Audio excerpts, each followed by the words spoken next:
Pascal. You are now rocking with that dude Pascal. We be going wild, Haitian in the building, so original. Got the haters catching feelings. Get your hands up to the ceiling and keep them held high, cause St. Louis isn't ready. Forget about it, goodbye. Hold on, we just saying hi. Five somebody, rise up. Weekdays, catch us live, somebody. Let's go. Good morning, good afternoon, and good evening, everybody. Welcome to the Pascal Show. Hope you guys are all doing well out there. Hope you guys are enjoying your day. Hopefully this show finds you in good spirits and all of that. We got something very weird going on, especially with this camera right now. Yeah, hopefully it stays in focus. We got something very, very weird going on. Over the past 24 hours, this story has been emerging, has been getting out here. And of course, I wanted to bring it up and talk about it with you guys as a family, because let's be real. This is the craziest story and terrifying. If you really think about it, this is absolutely terrifying. Okay. A submarine filled with a bunch of millionaires, or let's just say very wealthy individuals, and some of their loved ones are missing. This is a very odd, strange story. And I got to be real. I think a lot of us are a little bit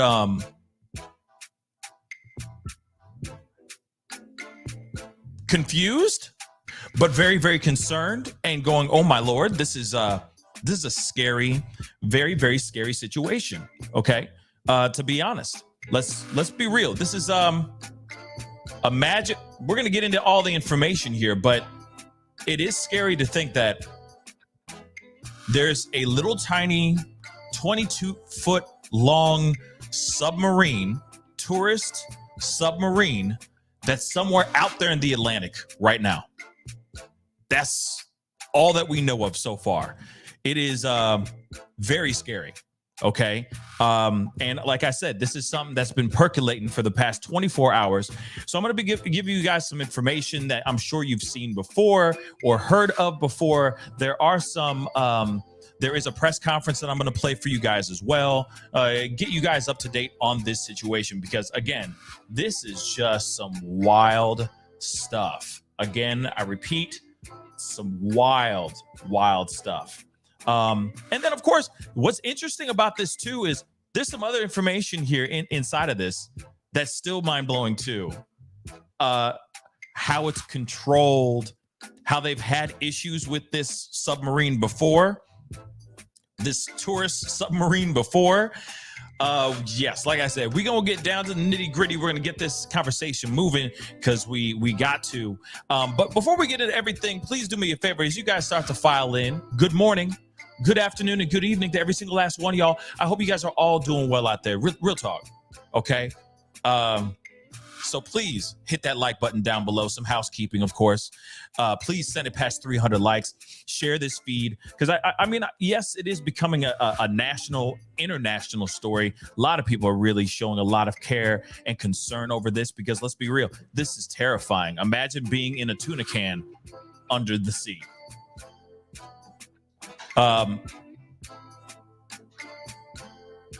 Okay. So imagine being in a tuna can under the sea. I mean, it's really scary.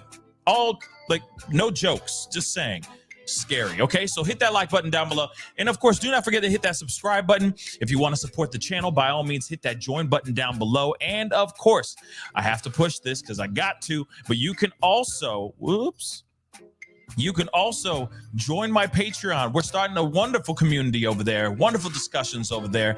Join my Patreon, patreon.com/The Pascal Show.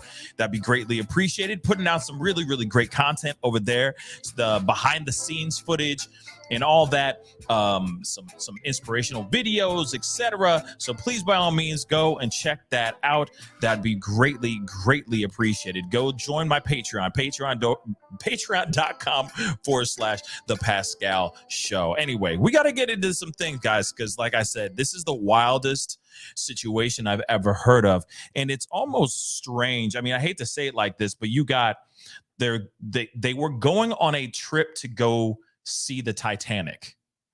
And we all know what happened to the Titanic, okay? The Titanic is way deep down in the ocean, okay? The one of the most catastrophic things that could ever happen on a boat, okay?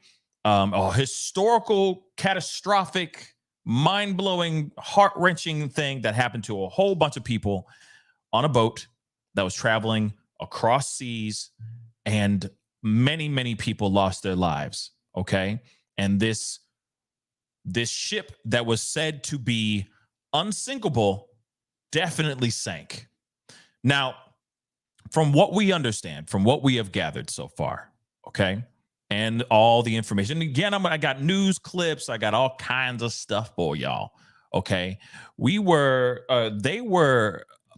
Some tourists were going on to a submarine, which I'm going to show you right here, okay? This submarine, which is about, from what I understand, is 22 feet long, and about 5 people are inside this 22-foot long cylinder tuna can, okay? I hate to call it like that, but I mean, it's like they're in a tuna can. They're in a sardine can, okay? And they have gone straight down to go see the Titanic. Now, this is just a photo of like an idea of what they were hoping to do. These billionaires, millionaires, these very wealthy individuals got into this small little submarine, okay, to go all the way down, do a deep dive, to tour the Titanic wreckage, okay? Now, I don't know about you. I don't know about you guys, but I'm going to be completely real with you. Hell no, you'd never see me inside that thing. No offense. No offense. Don't get me wrong. People with lots of money can enjoy certain things in life, I guess. And with this, I'm sorry, I don't see myself stuffing myself into a 22-foot long can, okay, like a soda can, and then going all the way down there. I could just watch the movie Titanic, and we can see the wreckage that way. Or I'll just live vicariously through my friends who are willing to risk it all to get down there. No offense, but it is just a scary thought. Okay. And the unthinkable has happened. Okay. The unthinkable has happened. People, 5 individuals just up and disappeared. Let me explain.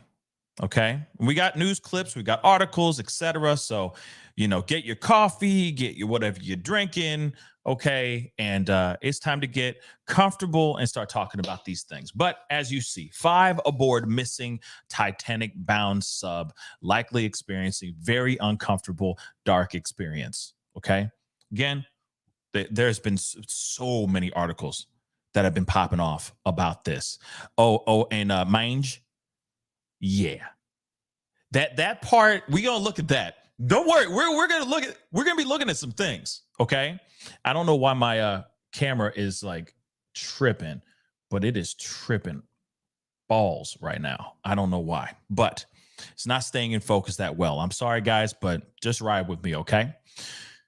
But nonetheless, yes, the PlayStation 3 controller, and I don't mean to chuckle on that, but that is just, to me, that screams, don't do it. But that's just me. Okay.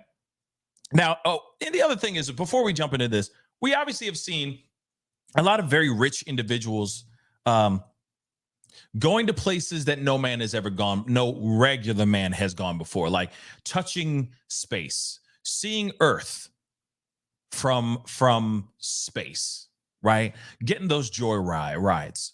We've seen the likes of Bezos and Musk and all those guys trying to touch the sky, right? Now we have this, right? Trying to get a front row seat, literally front row seats, very limited seats to seeing something that no person has physically seen really in person.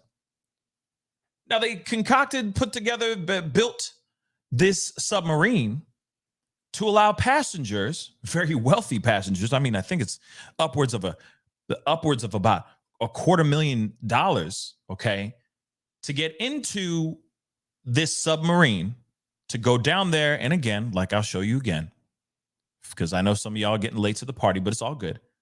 In hopes to do something like this, a full-on firsthand experience of seeing the Titanic wreckage with your own two eyes. Of course, remember, we got to remember there's a large percentage of the ocean. I think it's like 80% of the ocean that has never been explored before. So imagine being able to go all the way down there and seeing the Titanic. Something that we've only heard about, we've only talked about in our history books and whatnot. Imagine that. Seeing that with your own two eyes would be invigorating. It would be. If you knew for a fact you're coming back within a few hours. Now, it's been 24 hours, or over that. And they've been saying that time is running out. It is a pretty scary thing, guys, to think that this is all happening as we speak, okay? But, like I said, we're going to get into some things here really quick, okay? Okay, so it's not a submarine, okay? It's a submersible, okay? I call it a submarine because dag nabbit, goes underwater, puts people in it, and that's what I call it, okay? Now, just so you guys know, a submersible is unlike a submarine, doesn't have enough power to launch itself into the ocean and return to its on its own, okay? So just some information for you guys to know, okay? A submersible, I'm calling it a submarine. Lo siento for anyone who wants to get technical on it. But moving on. This piece, this sub, okay, is gone. No one knows where it is. No one. There is speculation that maybe it has submerged, that it came up onto the surface, up to the surface. But then there's this other part that doesn't make any sense. If it's out there, why haven't they seen it? What's up? Why haven't they? If they're flying around, and I understand they got to fly around a lot, and it's like a little tiny peanut. You know what I mean? It's a tiny peanut. It's ridiculous. And I understand that there's loss of contact. But I keep wondering, wouldn't there be some sort of beacon, some sort of light, if you will, on the actual contraption that would allow them to have flashing off, letting people know what's going on, or let them know that they're in a specific area? Wouldn't they be able to, at least if it was able to go back up to Earth's surface, to the top of the ocean, wouldn't they be able to open it up, peer out, maybe shoot a flare into the sky, something like that? Like I said, I got questiones, and I'm not sitting here saying that I know everything about this thing. I didn't build it, but I got questions. Okay. Now, before we get into everything, I got a super chat here really quick. Oh, and I forgot to say this real quick. It's my birthday week. I'm just letting y'all know. So we're going to be doing some things over the course of this week. Maybe some giveaways and all that stuff as well. We're going to have some fun this week because this week is my birthday week. So I am celebrating early because I think I deserve it, right? I think we all deserve it. So yay. Okay. So anyway, today's not my birthday. Just so you guys, let me just make that abundantly clear. It's my birthday week. Okay. But just so you guys know, okay, I'm very excited. All right. And time to celebrate a little bit. But we are going to continue talking about this here really quick. Okay, so I Can Prep too. Thank you so much for the 10 Canadian. If you've ever taken a helicopter tour, bungee jumped, or went skydiving on vacation, you are no different than these folks. It's all relative. Yeah, I mean, you're risking it. Let's keep it real. You're risking it all. It doesn't matter. You know, you bungee jump, you skydive, you do a helicopter tour, any of those things. You do one of those I forgot, it's like a parachute attached to the boat, and you're parasailing or whatever it's called. You know what I'm saying? I'm sorry, I don't like heights, so you won't be seeing me on that kind of parachute thingy. You feel me? But dear Lord, oh dear Lord, oh dear Lord, no. Okay, but you're risking it all when you want to do it. Okay, I'm gonna keep it real. You risking it all. Okay. Risking it all. But real quick, Debbie, welcome back. Thank you so much for being a member. And of course, always, Debbie, thank you so much for being one of my many amazing mods in the chat. Thank you so much for holding it down, as always. But I appreciate you, I guess, renewing your membership. And I always applaud renewing. So welcome back. Thank you so much. Okay. But let us continue on here. All right. Let's get into this article. Again, somebody said risking it for a biscuit. Risk it for a biscuit. Hey, I mean, you do you, whatever you like, whatever gets, you rolling, and making you feel good. All right, fine. But just do it safely. And make sure that, I don't know. Okay. Let me just say this too, really quick. Make sure you know for a fact. Make sure you know for a fact that it's safe, 110,000 times safe. You see those guys shooting off into space, right? And I remember we talked about it, we covered it and all that. And I even said it myself then. I said, you know what? Before I would ever even think about getting into one of those things, just to see the edge of Earth, right? I'd want to see it go off over 100,000 times without a hitch, without any issues. Okay. But as of recently, we're seeing things that are going crazy. Like we're seeing doors on planes blow off in the sky. We're seeing people lose their mind, like all kinds of stuff. So when I look at something like this, especially when I show you this video of a PlayStation controller, it just makes me feel some type of way. I mean, I'm just going to say it makes me feel some type of way. And I go, no, I'm not paying upward to $250,000 to risk my own neck for a PlayStation 3 controller. I'm sorry, I can't do it. I'm sorry, I can't. But I digress. And I'm sorry, my camera's going in and out of focus here, but we're gonna ride with it, okay? But we got to get into this story. So let's get into some of this, okay? Again, this is how big. Look at that thing. Like I said, it's like a soda can. Okay, that's all it is. It's a soda can. Okay. PlayStation 3 controller. All right. So 5 people aboard the Titanic-bound submersible. Okay, lost under the sea. Under the sea. Every time I hear that, I'm so sorry. Are likely dealing with not only a frightening experience, but an uncomfortable one as well, according to one expert. From what I understand, the vessels are not designed for long-range multi-day excursions. Maybe they should have thought of that when they built it, but that's just me though. So it's going to be a very, very uncomfortable, dark experience with a lot of hope and prayers. The watercraft, operated by Ocean Gate Expeditions, was reported missing after it failed to return to the Canadian research ship from which it was launched Sunday morning, and crews lost contact with its captain.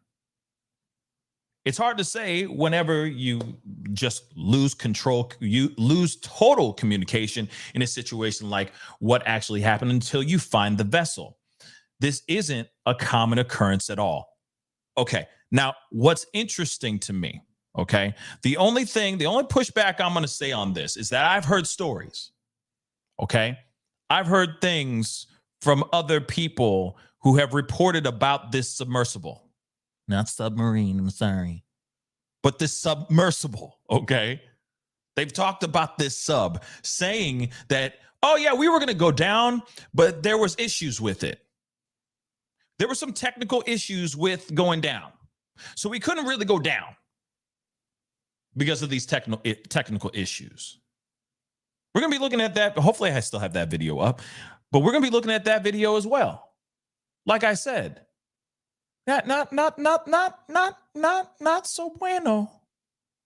Not so bueno.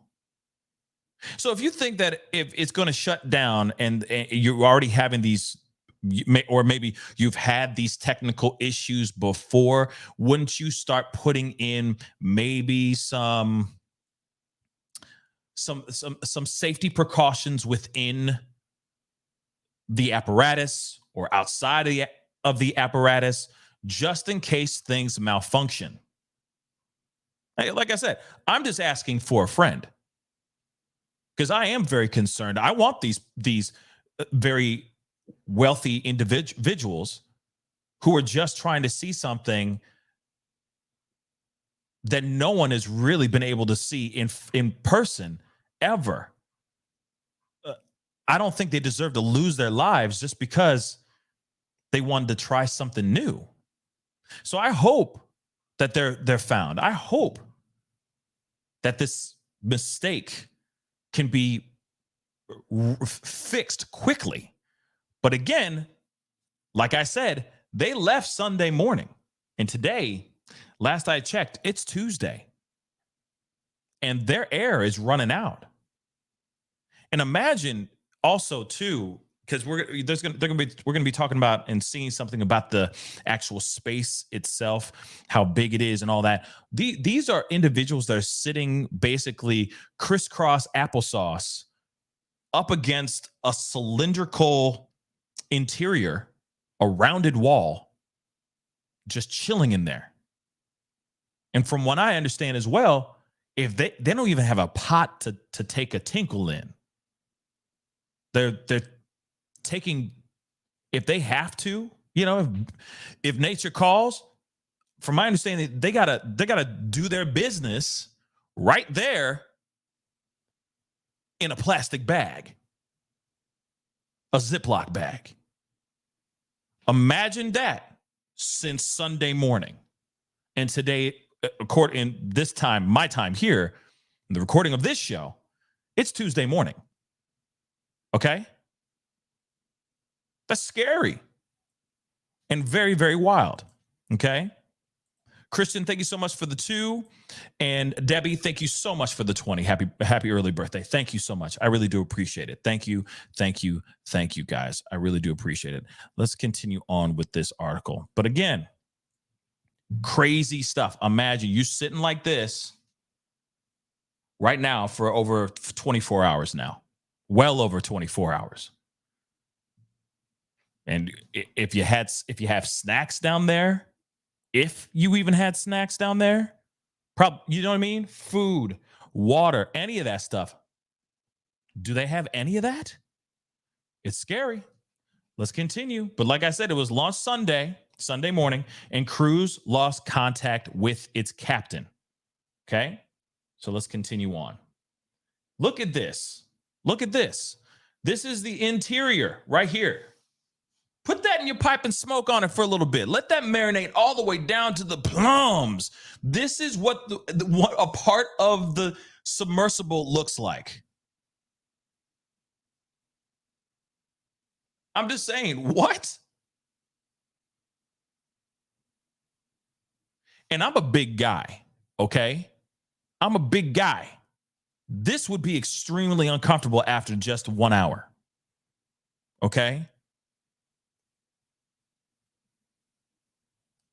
But look, let's continue. That's just one angle. So they continue saying, obviously something very rapid and tragic took place. Search and rescue teams are frantically looking for this lost vessel as the remaining hours of life sustaining oxygen levels inside the sub tick down lower and lower from 96 hours at 6 a.m. on Sunday when they left. Okay. I would say it's extremely dangerous. It's a dire situation. But on the other side of that fact, it is still considered classified as a search and rescue mission, which should give everyone hope, including the family members and friends of the people on board the vessel. Now, I'm sorry, when you hear something like this, okay, guys, let me keep it straight funky with y'all. All right. To me, when you hear, but the other side of the fact is that it is still considered classified as a search and rescue mission, which should give everyone hope, including the family members and friends of the people on board the vessel. Do you know what that screams to me? Screams to me that they're just trying to do damage control and they don't want people tripping, but it's too late because the whole world is looking at this and going, where the heck is this family?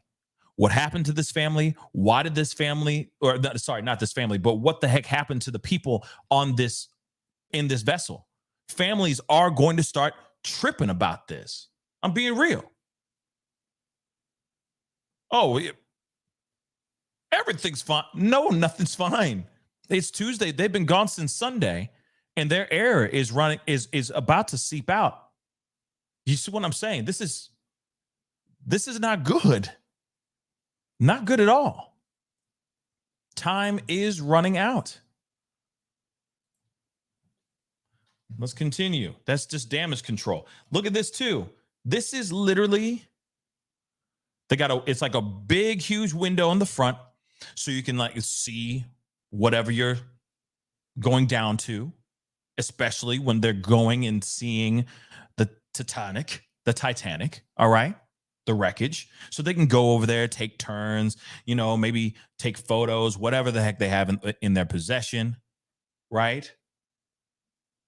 Maybe not. I don't know what they were allowed to bring down with them or not, but that's what the interior, like that's what they are seeing. Just one big window in the front. Okay. So that they can see everything. Yeah, Brooklyn born. That's it. Okay. That's it. And I'm going to be real. I'm erring on the side of hope. I'm really erring on the side of I'm hoping that these individuals are found and that they're found safely and everything's okay. But at the same time, they've been gone for a while, and we're going to hear a lot, okay? But that's literally like it's a soda can. So let us continue on. Let me play this little video for you. Again, terrifying stuff, guys. Terrifying. I mean, I got my theories. I most definitely got my own theories. I'm gonna keep it real with y'all. I got my own theories, but let's see what people are saying here. Okay, this is as of when it first, the information just came out, just so you know. Breaking news update on the search for a missing submarine which was being used to tour the wreckage of the Titanic. The U.S. Coast Guard tells us that a 5-person crew submerged Sunday morning and that the crew of the Canadian research vessel Polar Prince lost contact with them about 1 hour, 45 minutes after the vessel went into a dive. We're told that it is a 21-foot sub operated by Ocean Gate Expeditions, which says that it is, quote, exploring and mobilizing all options to bring the crew back to safety. Now they're exploring and doing every option that they got, but it's Tuesday and still nothing. And it makes you wonder, like, this was something that was running. See, that's the one thing I'm still trying to understand. This was not tethered. There was no tethering of this sub to the boat, to the ship that they were on, that they launched the boat, or they launched this sub from. What's going on here? You're telling me they were not tethered at all? Again, let me make sure I got this correct, because from what I understand, a submersible, unlike a submarine, doesn't have enough power to launch itself into the ocean and return on its own. So isn't this tethered or powered at least, which could also act as a tethering apparatus to get that vessel down? Again, let me say that again. A submersible, unlike a submarine, doesn't have enough power to launch itself into the sea and return on its own.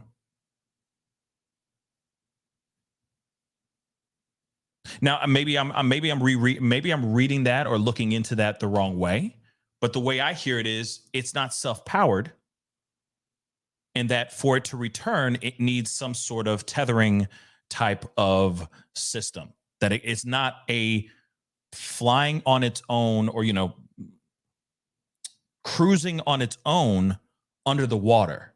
But this is when I wish I had an expert that knew about these types of things that could explain a little bit of that. Because in my mind, then that means this thing is tethered to the boat, to the ship that launched the actual submersible into the ocean, right? Because submarines, they just fly. Okay? They just go through. They're on their own, right? So that's the part that doesn't make sense to me at all. Anyway, let's continue with this. OceanGate operates a service where paying customers can train to become part of the crew and then spend a few days exploring the Titanic in this submersible, which the Titanic is about 2.5 miles down below the surface of the ocean, 370 miles off the coast of Newfoundland. The Coast Guard in Boston is going to give a live update at 4:30. We will carry that here on CBS News. Okay. Now, obviously, they did do a press conference, which we will be looking at here very shortly. But I wanted to show you guys this too. Where's that footage? This is them inside the doggone thing. Like I said, it's tiny. It's absolutely tiny.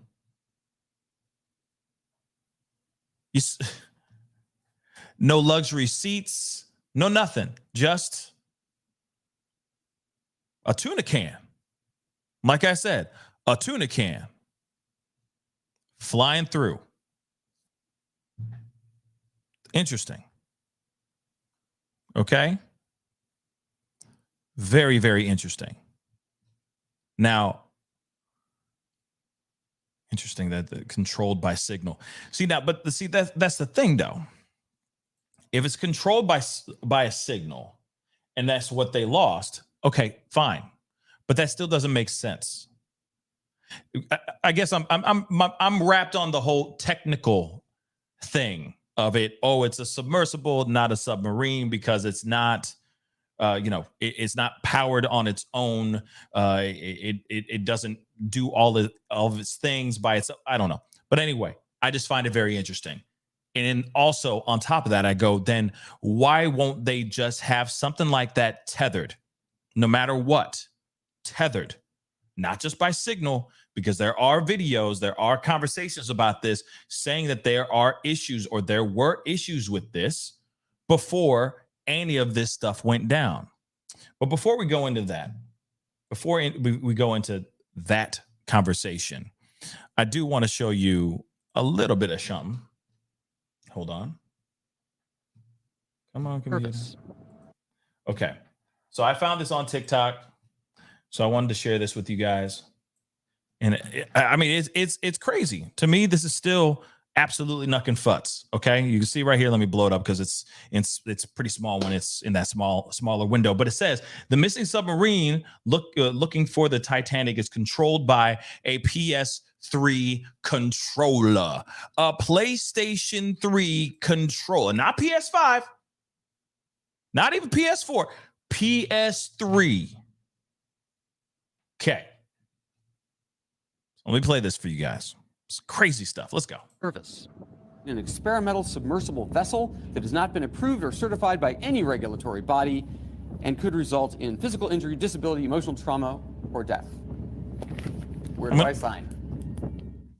Oh, And don't worry, we're gonna go back to that contract.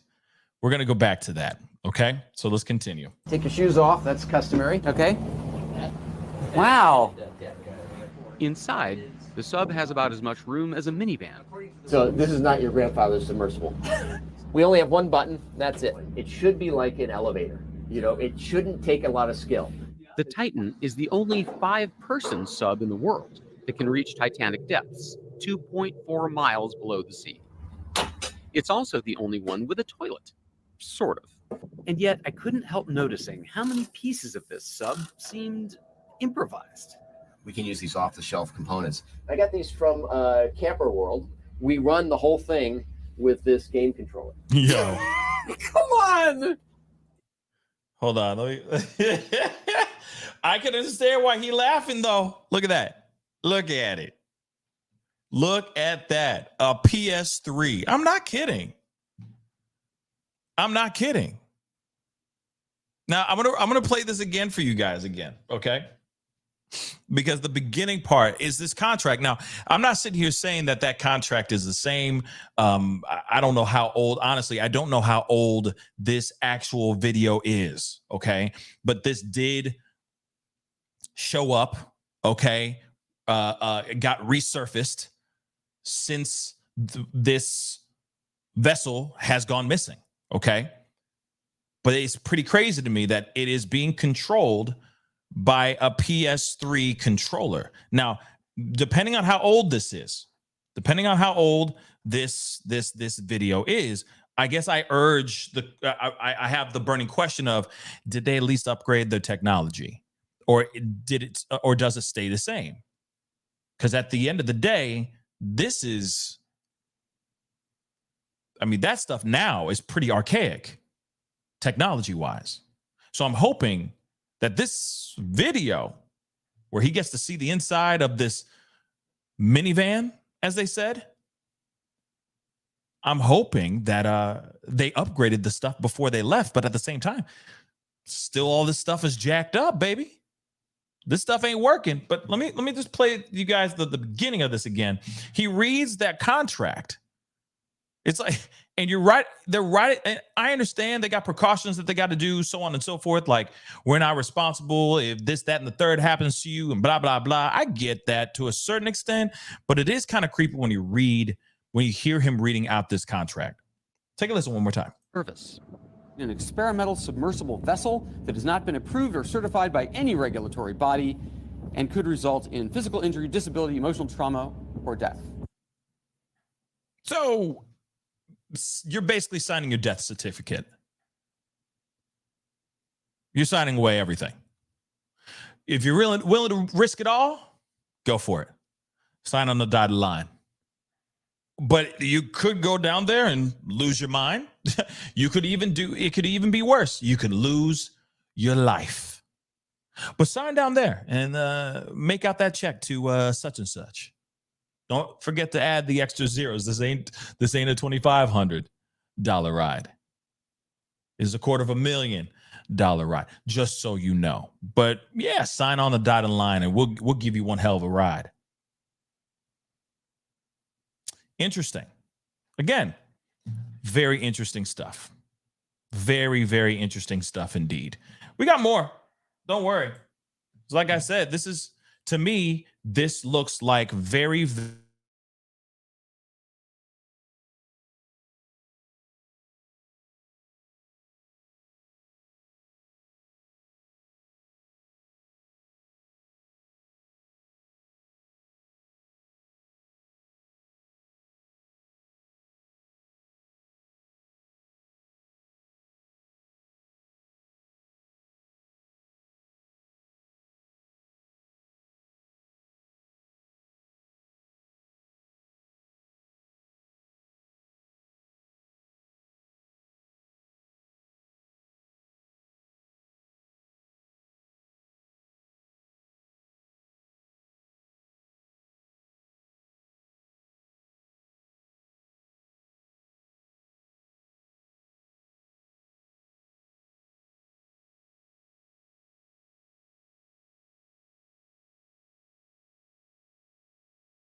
Okay, guys, I don't know what the hell happened, but I'm here. My internet completely shut down. Let me make sure you guys can hear me. Hit the number 1 if you guys can hear me. Guys, I don't know what the Yeah. So I don't know what happened here, and that really angers me because I had all this stuff, the Windows, etc., up and all that. Now I got to do all that stuff all over again. So I'm a little angry right now. Okay, I'm a little frustrated. So just ride with me. I appreciate you guys being here. I don't know what the hell happened. Like, it was doing just fine. Literally, it was doing just fine. And then out of nowhere, this doggone thing just shut down. Man. Okay. So I don't even know where I was. But we're going to keep on moving. We're going to keep on trucking. Okay. I had so many things up, which is really, really, really aggravating. So let me pull up this video here, if it'll work. Internet complete. I had to reboot the whole doggone thing, guys. That was really, really annoying. And hold on. Maybe it's focusing on that hat in the background. Okay. All right. So yeah. Okay. So I'm back. We're going to keep it rolling. I don't know what the hell happened. I'm a little annoyed now, but we're going to make it do what it do. You guys are just going to have to roll with me one step at a time. Okay. But I am here. Okay. All right. I'm back. I'm frustrated. Okay. I'm going to let it go. Let it go. Let it flow. All right, guys. So as we already know, okay, that with this whole situation, they are down there, way down there. We don't know where the heck they are. Suddenly, they went down there on Sunday morning, and they have not come back. Signal and communication with this vessel has disappeared. No one knows where they are. Everyone's freaking out. Everyone's trying to understand what the hell happened here and what the heck is happening here. Even myself, I'm trying to understand it as well.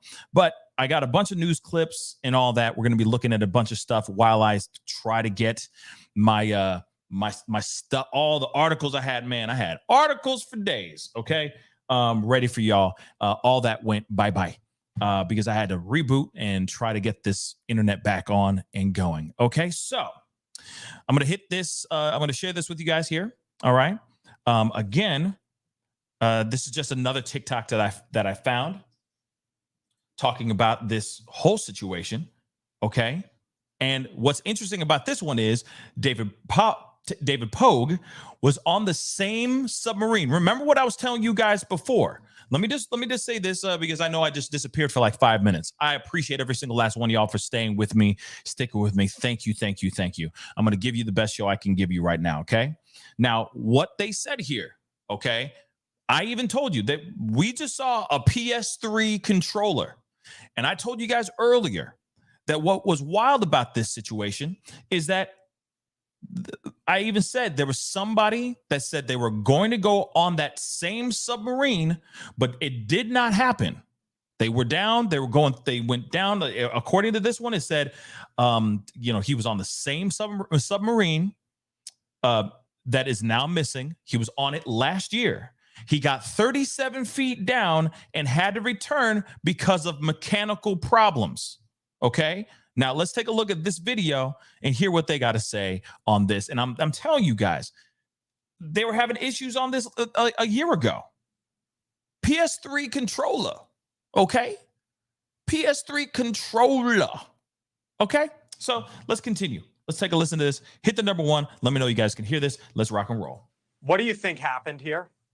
From having been in it, and having experienced it, and you talk about the mechanical issues, I know it's purely a guess, but what is your best guess? I can tell you exactly. There's only a few possibilities. So this thing has 7 different ways to return to the surface, different ways of releasing ballast or inflating air balloons or using the propellers.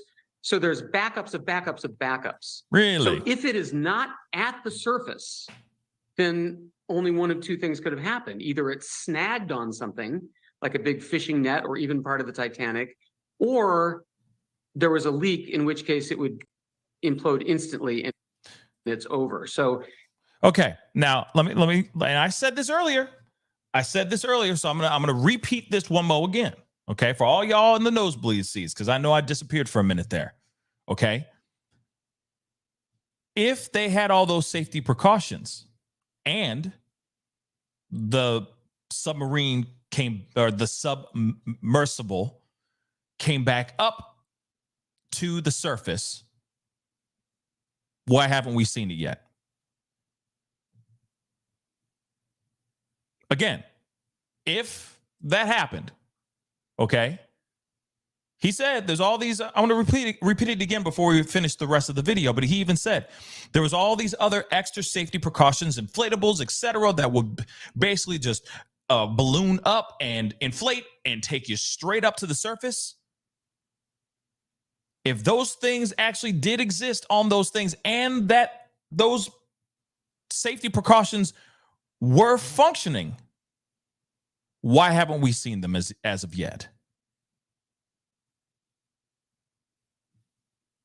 I find that a bit weird. I'm going to roll that back. We're going to hear what he has to say one more again. Again, this is the same guy that was on the thing and he was taking a ride 37 feet down, and then they had to turn around because of mechanical problems. Okay?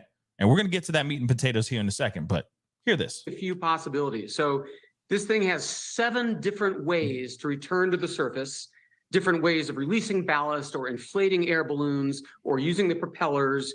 So there's backups of backups of backups. Yeah. So if it is not at the surface, backups of backups of backups. Okay? Backups of backups of backups. And you're telling me ain't none of it's been used? They didn't use none of them? Then he also said in the very beginning, oh, it could have gotten snagged on a fisher's net or something like that. But then if that was the case, wouldn't the fishermen's or whatever, I don't know what they're called, but you know what I'm saying. Okay, for lack of a better term, wouldn't they know? Wouldn't they have found them as they're dragging and trying to catch fish and all that? Wouldn't they notice if there was a pull on something? Wouldn't they notice something at least? Like I said, I'm not a fisherman. I'm not I'm not a marine biologist. I'm not any of those things. I'm just a regular guy telling a story. But still, the math is just not mathing to me here. For them to have all these backups on backups on backups and none of them work, it's a bit strange. Now, I know that there is a theory that has been, and I even wrote about it on my Twitter. Follow me on Twitter, the Pascal Show, one word. But I even put it up on Twitter saying there is a theory, okay, that maybe they went into the Titanic and they got stuck in there. There is that theory.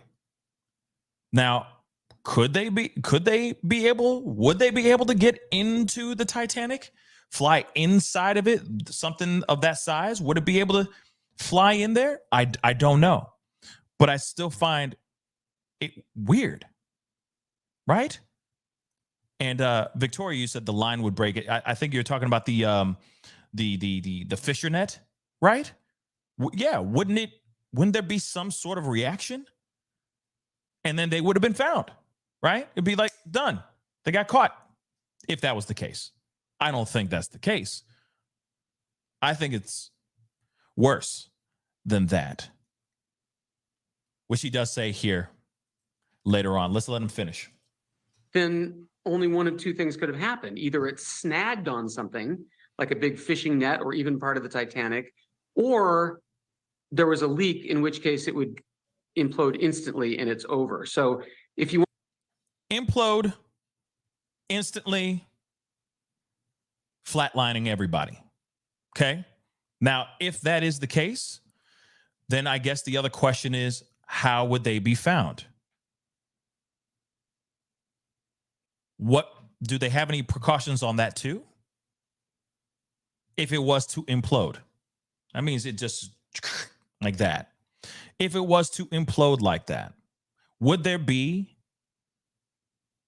don't they have something for that just in case it was to do that? Because the pressure around that vessel, and if there's a leak in that and it's so great, yes, it would just scrunch up like a soda can. And I hate to say it like that, but that's exactly what would happen. And then, of course, that metal would just sink to the bottom, right?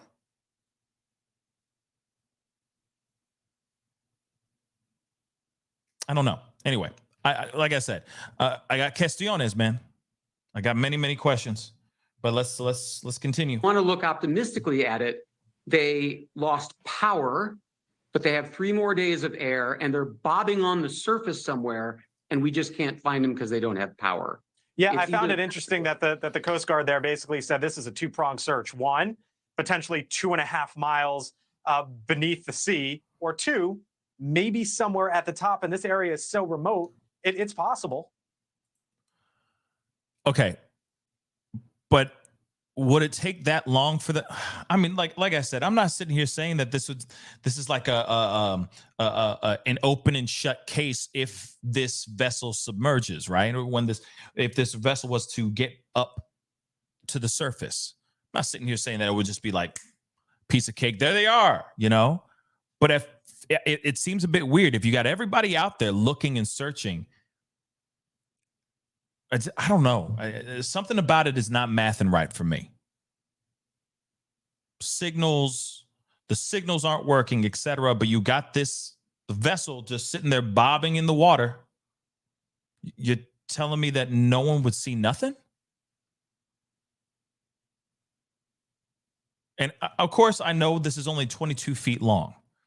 So, you know, this could be needle in a haystack type of search if it was to be on top of the water. But I don't know if it's up on top of the water, y'all. I really don't think so. But I'm thinking the latter half of what David Pogue said.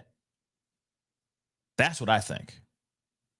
But let's continue. But one problem with what the Coast Guard said was there's only 3 operating subs in the world that can go to that depth. Okay, so even if they find our sub with the ping, with the sonar, there's absolutely nothing they can do about it. There's no way to bring it back to the surface. There's no way to let them escape. That the hatch, by the way, is sealed with 17 bolts from the outside. So there's no way to escape when you're inside to get out without a crew on the outside letting you out. Wow. Let me repeat that last part. There's no way. Okay, so there's no way of getting out. There is no way of getting out. And that I feel like that's very important information to know too. That there's no way of actually getting out from the inside. The only way that they can get out is if somebody gives them access from the outside. Oh my God. PS3 controllers, it is the size of a van, and you can't even get out if you were on surface level. It feels like this was not fully thought through. Okay, it feels like this was something that was not fully thought out. But this is crazy. Let me roll that last part out a little bit more, because that's wild to me. Listen to this one more again, guys. There's no way to bring it back to the surface. There's no way to let them escape. That the hatch, by the way, is sealed with 17 bolts from the outside. So there's no way to escape when you're inside to get out without a crew on the outside letting you out. Insane.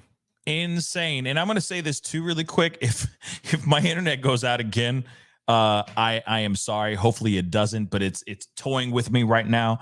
But it looks like we're good. But again, imagine that.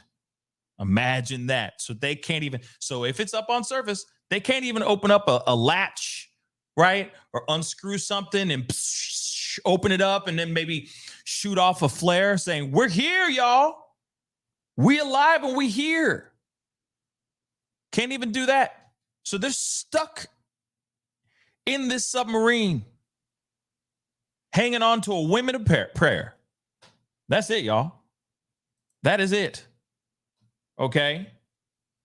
And again, this is the same guy that went on to that boat or onto that vessel and said, hey, you know, I am, he went onto that same vessel and said, we went down 37 feet. We turned around because of mechanical problems. I mean, how much can you really trust the situation? Okay. When you hear stories like that. Now, 1 second, guys. Like I said, I had a whole bunch of stuff and now it's all gone. And, you know, shout out to News Nation because, you know, they are the ones who have been doing the deep dives into this whole mess. Okay. And again, this is just crazy. Okay. But real quick, Kimberly in Japan, thank you so much for the 400 yen. I really do appreciate it, sweetheart. Thank you so much, Kimberly. And Rosa, thank you so much for the 2. She said they signed up to be in a death trap. Yep. They basically did. Emma Rose, thank you so much for the 2. That is the Fire Festival of Submersible. Oh, my Lord. Yeah. It's like, hey, sign up. You get to do this and you get to hang out with Ja Rule in a submarine or a submersible. Sorry, guys. A submersible. Pretty crazy stuff. All right. But put that in your pipe and smoke on that for a second. Damn. You're signing away your life. Like I showed you guys earlier. Fine. It's going to be fine. If anything happens, you know, if anything psychologically happens, you know, if you're emotionally scarred from this or physically scarred or even in your own demise, we are not responsible for that. Sign on the dotted line. Pretty crazy stuff, guys. All right, let me share with you guys this. I got to find the press conference again because I want to share the press conference with you guys too. But Dan Abrams had some an advisor on to talk about everything here too. So let's take a listen to this too. I thought this was very fascinating. Take a listen. To get on the phone, David Concan, an advisor to OceanGate. He's helping with the search and recovery operation. He was actually supposed to be the expert on the dive yesterday, but a client emergency kept him on shore. Thank you so much for coming on the show. Appreciate it. So what do we know? What do you know based on what you're hearing? Hi, Dan. Thank you for having me on. Good afternoon. We know Thank you for joining. that the ship lost communication and contact with the sub yesterday morning. We know that the sub is overdue. We know that we are doing everything possible to reestablish contact with the sub and also to get assets out on site that can find the sub and recover it, whether or not it's able to do so itself or otherwise. So we're moving hard. I've had about 90 minutes of sleep in the last 2 days. For background, I've done 5 prior expeditions to the Titanic. I've led an expedition to the Titanic. I've made multiple dives to the wreck site. And I also led and expeditions that found and recovered the Apollo rocket engines for Jeff Bezos at depths deeper than the Titanic. So that's why I'm an advisor to OceanGate. And what we've been doing on land at their request is finding all the assets in the world that can get to the site and bring our people home. What is it? That's what I'm helping with. What does it mean to be trying to reestablish communication? I mean, is there hope? Does that happen where for a day you can't establish communication and then suddenly you're able to reestablish it? Yes. I've done 5 deep submersible dives in the Mirs, the Russian Mir submersibles, and we used to turn off the comms because it was white noise and static, and it was just a distraction. You know what this reminds me of? This reminds me of one of those. I'm trying to remember the name of the movie, but it was like there's going to be 15 to 30 seconds of no communication once you break through this particular threshold. You know, I think it was like a space traveling type of movie, but they're like, okay, but as soon as you get past that 15 or 30 seconds of no communication between ground control and this spaceship, once you hear us on the other end, we're okay. Right. It almost kind of, yeah, Jennifer, and Sean, it's like Apollo 13. It's like Contact. It's like a space movie. Like we don't have any contact for a few seconds. He's saying, if I heard him correctly, he's saying for a few minutes, and that is pretty crazy too. No communication, no contact at all for minutes, while they're diving deeper down into the ocean. Now, one thing I wanted to pull up this here really quick before we continue on, because you guys, some of you guys commented on my piece on Twitter, because I said I'm hearing a theory that the submarine could be stuck inside the Titanic. Actually, let me pull that up. Okay, and we're gonna come back to this. Don't worry. I just wanted to share this with you guys, and sorry for my ADHD, but I wanted to share some of these pieces with you guys so that you guys can see what I'm talking about here. Okay. Now here, okay, I said I'm hearing the theory is being I guess it's the submersible, okay, is being stuck or is stuck inside the Titanic. Thoughts? Someone said it takes 3 to 4 hours for the submersible to reach the Titanic. So that rumor is false. But then somebody else said 90 minutes, according to an interview with their team. So they said, thank you for the verification. I still don't believe it can or would enter the Titanic. Now, I did ask that question before. Could that be a possibility? Could it possibly happen where the Titanic, where this sub would have access to maybe fly in there? What if the captain of this vessel got a little ballsy and said, "F it, we going in. We're going to do something that we've never done before. We're going to go in," and then got stuck. It's a possibility. 90 minutes down, going in there. Maybe there's no communication for a good long while. Next thing you know, they say, "Hey, we're just gonna," he's improvising. He's playing jazz, right? Maybe not. Cater Gator, thank you so much for the 2. What if it had a hole in it and it just imploded? Eek. That's kind of the theory I think that a lot of people are speculating right now. I'm sorry, but that's kind of the avenue I'm on right now. I hope that they find them, but I find it very strange that you would just get lost in the ocean. But then again, like I said, you're in the ocean. But I do feel that you would understand. I do feel like you would understand, like you wouldn't be disoriented. Like which way is up, which way is down. But then again, I've never been inside that submersible, so I don't know how disorienting it could be, especially when you're going into the abyss and you are going into pitch black. That's it. You're going into darkness, y'all. Right? With some LED lights on either side of the doggone vessel, but that's about it. So maybe the captain gets disoriented and doesn't know which way is up. That could be a possibility too. But if they were successfully able to get down to the bottom of the ocean to where this Titanic ship is, they would definitely know which way is up. It's on the ground. So if they were to even aim down, he's thinking, "Oh, this way is up." He'd hit the floor. He'd hit the ocean floor. So it would take 2 seconds for him to realize, "Oh no, that's the ground and there's this. That's up." At least that's what I would think, right? Now, while he's on his way up, maybe something happened. He loses he gets disoriented. That could be it too. But I feel that they went down and something broke a seal, something popped, something went off, and it imploded. That's my theory. But I am hopeful. I'm erring on the side of positivity here, guys. Okay? Because I do believe that they could be found. And I'm very hopeful. But you know for a fact that if they don't find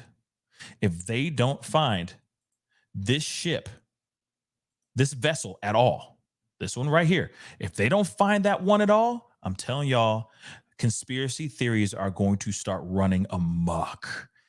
Remember, I already saw it in the comments, y'all. Y'all savages, okay?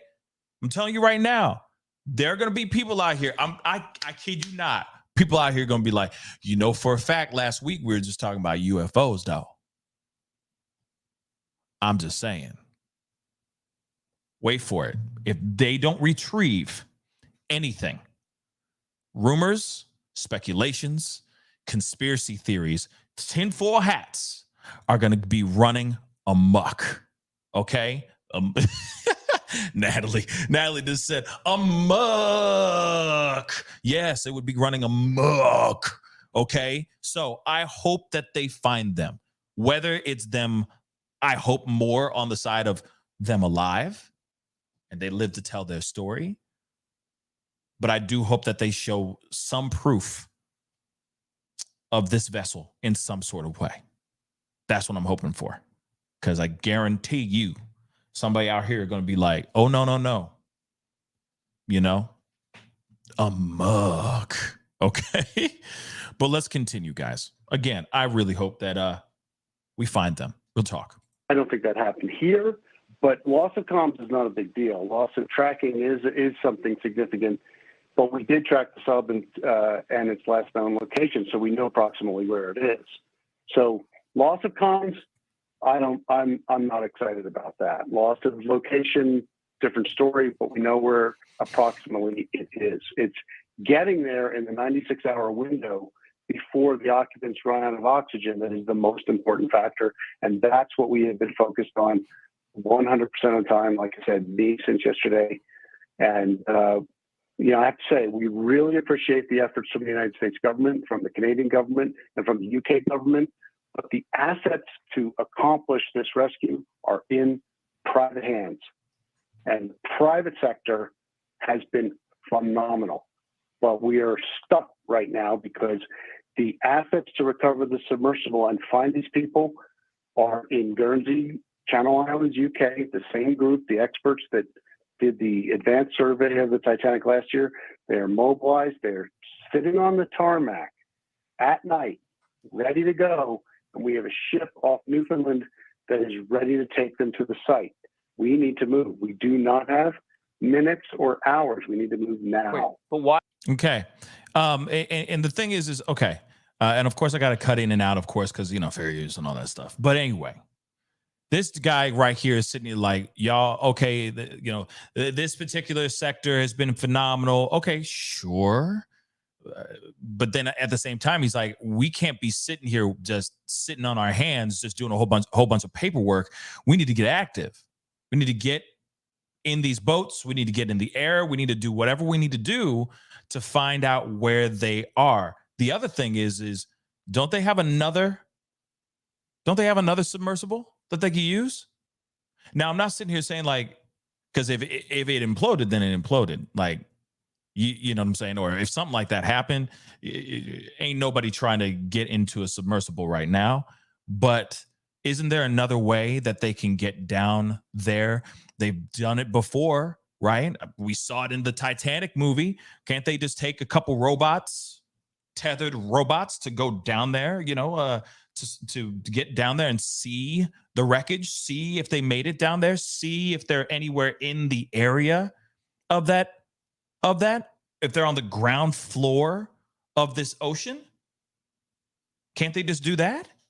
And then the other question I say is, why haven't they done it? You know what I'm saying?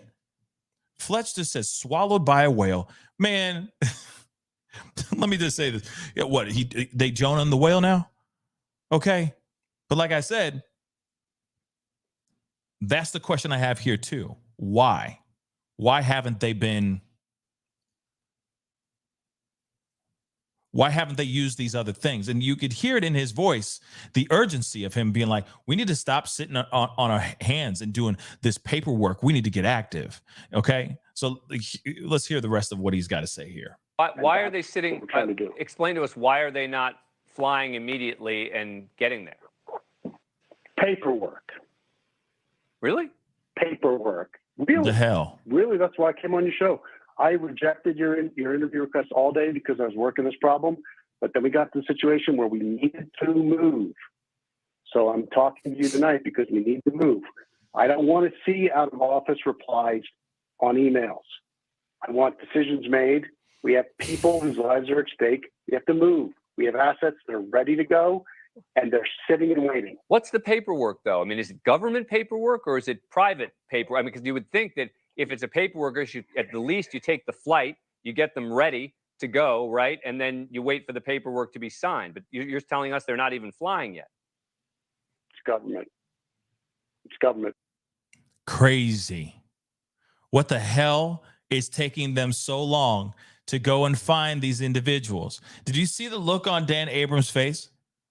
Just absolute, just jaw dropping, like, what? What are they waiting for?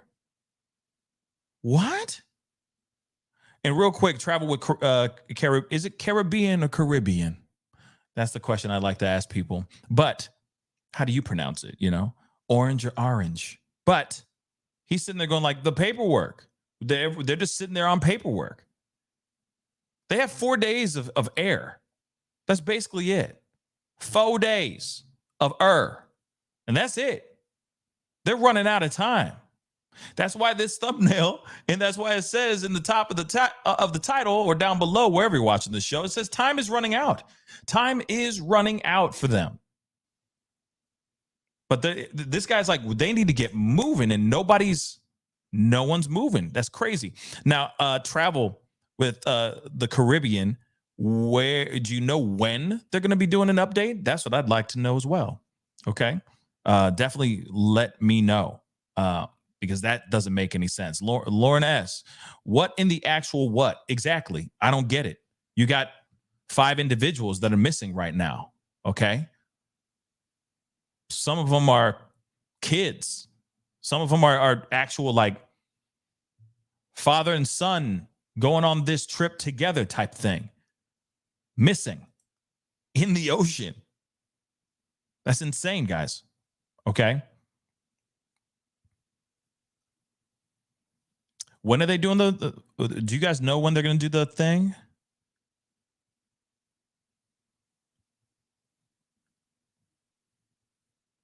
Wait. Game Slayer just said, update in 2 minutes. Wait. Hey, Siri. Uh-huh. What time is it in London? In London, England, it is 6 p.m. So, okay, I was just okay, right now, bruh. Okay, well then hold on, guys, dag nabbit. We're gonna watch this live update then, dag nabbit. Hold on.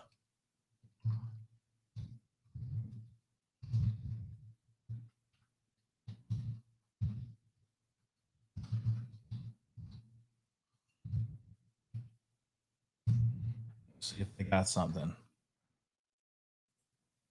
First Coast Guard District. In just a few minutes, or just a moment, I'll be introducing Captain Jamie Frederick. He's one of the response coordinator for the rescue efforts. I do ask after his brief statement, we'll be opening up to some questions for you all. We do have about 10 minutes today. So after following his statement, we do ask to limit everybody to 1 question, and we'll try to get around as many as we can. Me and my staff will be available afterwards so that we can take some additional questions that may not have been able to get to or may not answered fully to get your contact information. Hold on real quick. I paused it just so you guys know this is brand new. This is a brand new press conference. I was going to show you the first one that happened yesterday, but forget all that. We're going to listen to this one. This is a press conference right now. This is live. So get those likes up if you can. Thank you to all you guys giving me the updates about all this. And yes, This actually did happen on Father's Day. This actually happened on Father's Day. And some fathers took their sons with them on this particular trip down to see the Titanic. That is absolutely heartbreaking to hear as well. Let's hear this. Let's take a listen. And our staff will be able to get back to you with that information. This time I'd like to welcome Captain Jamie Frederick, Response Coordinator in the 1st Coast Guard District. Good afternoon. I'm Captain Jamie Frederick with the 1st Coast Guard District Response Department, which oversees search and rescue operations under Rear Admiral John Mauger, the 1st Coast Guard District Commander. I'll provide a brief recap of our coordinated search efforts for the 21-foot submersible with 5 people on board, along with providing an update on current search efforts and plans for the next 24 hours. Damn. Okay. On behalf of all the men and women of the United States Coast Guard and our search partners, we offer our most heartfelt thoughts and prayers for the 5 crew members, their families, and their loved ones. Our crews are working around the clock to ensure that we are doing everything possible to locate the Titan and the 5 crew members. Yesterday, we stood up a unified command consisting of expertise from the United States Coast Guard, the United States Navy, Canadian Armed Forces and Coast Guard, and the Titan's parent company, OceanGate Expedition. This is a complex search effort which requires multiple agencies with subject matter expertise and specialized equipment. While the U.S. Coast Guard has assumed the role of search and rescue mission coordinator, we do not have all of the necessary expertise and equipment required in a search of this nature. The Unified Command brings that expertise and additional capability together to maximize effort in solving this very complex problem.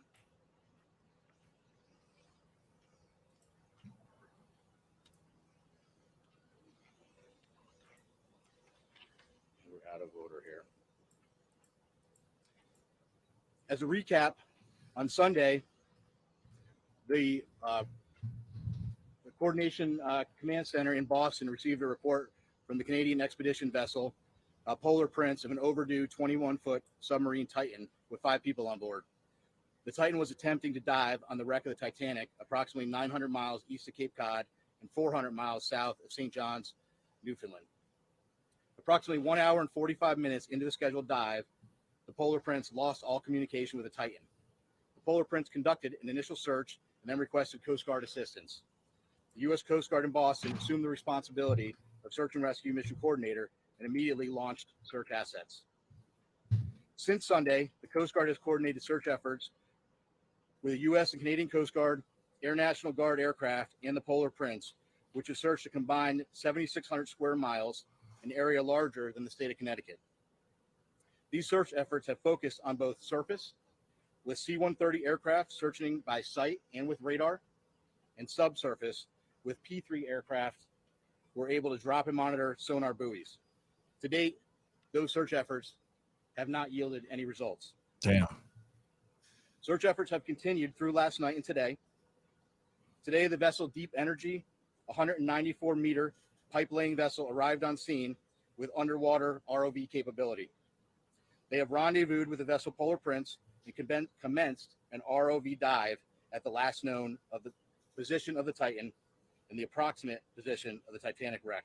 That operation is currently ongoing. Additionally, a Canadian P-3 aircraft is currently conducting a 6-hour search of the area, and several C-130 aircraft and another P-3 are scheduled to fly this afternoon and this evening. The Canadian Coast Guard cutter or vessel, John Cabot, is scheduled to arrive later this evening, and several other Canadian Coast Guard vessels and the Coast Guard cutter Sycamore are en route. Additionally, the U.S. Coast Guard has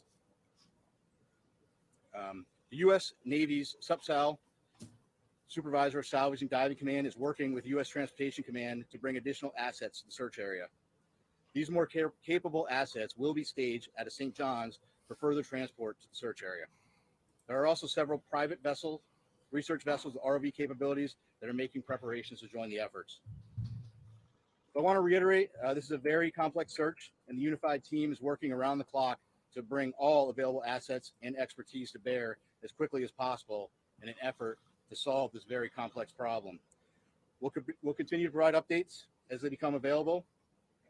And again, our thoughts and prayers are with the crew and the families and their loved ones. We will provide unwavering effort as we continue the search. And I think at this time we'll open it up and take a few questions.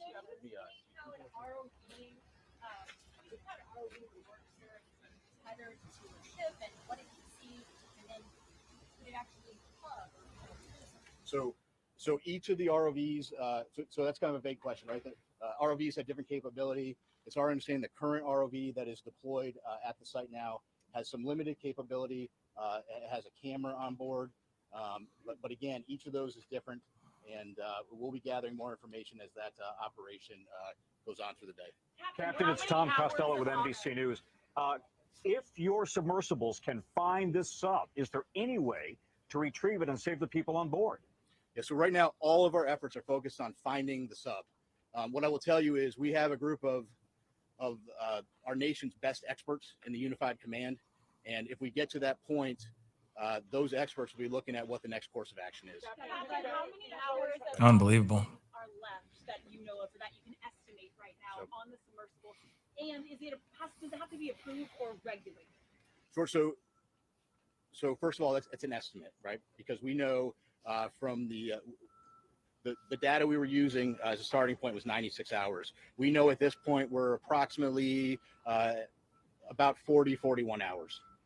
41 hours left. Yes. And does it have to be approved or regulated? Does submersible, does it go through anything that you know of? Yeah, I'm not sure of the exact technical piece of that. We know there's about 40 hours of breathable air left based on that initial report. Again, that was just the initial report based on 96 hours from when the vessel. Captain, even with that amount of time that's left, let's say 41 hours or so, if you were to find the submersible at this moment, would that give you enough time to save these 5 people on board? Good question. Yeah, I don't know the answer to that question. What I will tell you is we will do everything in our power to effect a rescue. Again, it's going to depend on if the ROV finds something. It's going to depend on what they find, what needs to be, what steps need to be taken next, and really that is for the experts within the Unified Command to take a look at and then decide what the best course of action is. It seems to have taken the mothership vessel for those running this operation about 8 hours to contact you on Sunday after they lost contact with the sub. Is that a cause of concern? Right now, our effort and our focus is on searching.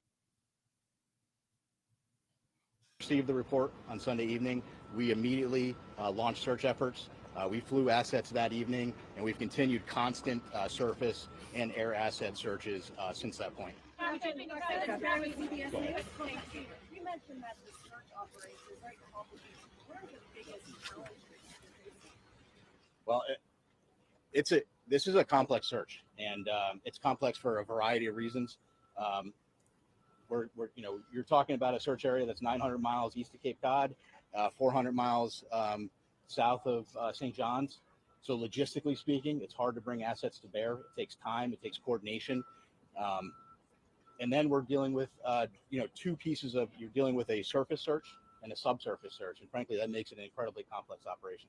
Captain, will the Crazy. US Navy or the Canadian Crazy, Navy crazy, be able crazy. to get salvage equipment on time before the air runs out? Obviously, getting salvage equipment on scene is a top priority. Unified Command is working through that to prioritize what equipment we can get there. There are ongoing operations right now via the U.S. Navy and Transcom to get equipment staged in St. John's and to get it on scene. I can't give you an exact timeline of when that's going to happen. What I can tell you is there is a full court press effort to get equipment on scene as quickly as we can. Is that equipment already on the East Coast, though, or is it coming from the Pacific, for example? No, so some of the equipment that's coming is coming from the East Coast, but again, we're talking about very heavy equipment. It's a complicated transport operation, but the best professionals in the world are working it, and that's U.S. Transcom. Yeah, when it comes to the equipment, can you put in more detail? Do you have a current 21 that's being shipped up to that location? And since you don't have a fleet-type vessel to be evacuated with the mission, what other assets you have? You have civilian ships. Yeah, so like I said, there are several civilian ships that have offered services heading that way. There are additional Coast Guard cutters. We hope to have a Canadian Coast Guard cutter on scene this evening. We hope that they may be able to assume on-scene commander Polar Prince has been doing a great job with those duties, but if we could take some of that from them, that would be good. But your question about specific equipment, I'm not going to get into talking about specific equipment. Frankly, I'm not an expert on what that equipment is. But again, I can tell you we have experts in the Unified Command that are going through that, prioritizing what we need and then how we get it on scene. Can you tell us about the personnel from Boston? How many people from here are out there, and also what equipment? From Boston specifically. So Boston, where Boston plays a role is the command center, the rescue and coordination center is here in Boston. The aircraft that are coming in are coming from different locations, but the command structure is being worked out of Boston. And I think we have time for two more questions. In all your experience, just how unique is the Coast Guard in Well, I don't want to speak about it. The Coast Guard is ever. I would tell you it's a unique operation. It's a challenging operation, but right now we're focused on putting everything we can at it and searching as hard as we can and getting the assets out there as quickly as we can. Yeah. The other assets that are rushing to this area, what sort of assets do they have? Do they have ROVs, land solar technology that was being? Yeah, so there are some additional assets with ROVs. There is one asset that is working to get on scene with a decompression chamber.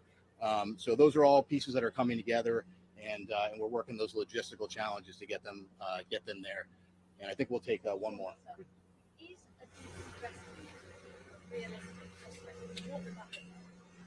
Well, I can't tell you exactly what it would look like. I would tell you that we are out there, we're searching. We wouldn't be doing this. We wouldn't be searching and putting all effort out there. I think that, if the sub is located, that's a question that then the experts need to look at what is the best course of action for recovering the sub. But I think it's going to depend on that particular situation and if we encounter that. Sir, is it true that the British offered assistance and they were told we don't need your assistance at this point?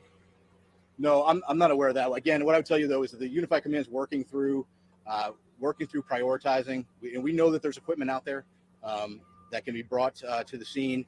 The Unified Command is working through prioritizing what equipment we need and then how we get it there. And so also responding to ship as well? Yes, it's my understanding. Correct. This is. And I think we're going to wrap that. Yep, thank you. Why did it take? Oh. Big guy, I really appreciate you guys coming out. Golly. Include this portion of the brief on there. I can stay behind just to take some additional stuff that maybe wasn't answered. We can try to get some information back to you kind of a bit later. Hey, what's up, JB?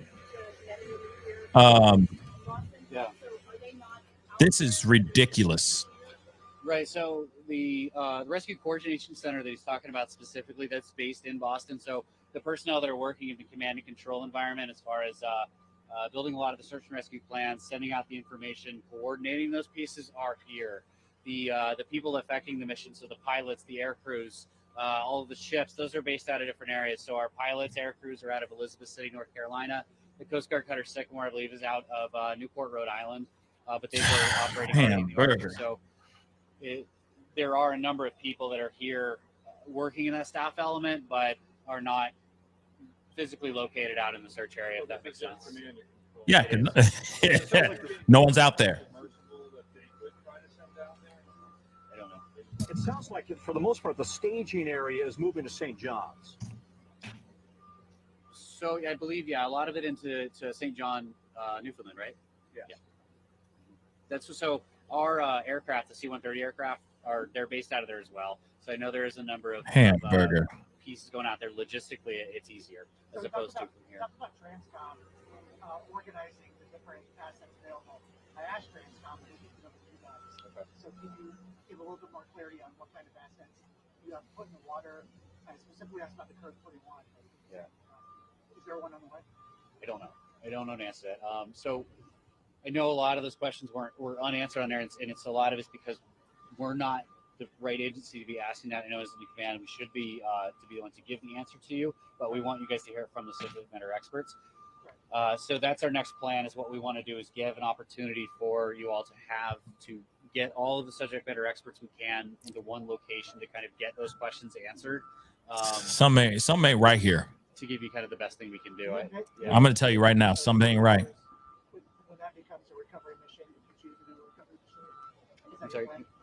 When those 40 hours are up that yeah. you gave for the estimate, is that the moment you shift from a search and rescue to a recovery operation if you choose to do a recovery operation, given the difficulty? I think it really depends on a number of factors. So anything that could change between now and then, as far as information response, things like that could change that. So it's not a hard and fast, timer's up, time to transition. There's a lot of factors that go into it that could extend something like that. What role does the amount of oxygen play in one of those factors? And with 40 hours of oxygen left, when would you then transition from a search and rescue to a search and recovery? I don't know an answer to that. That's definitely outside. I don't know.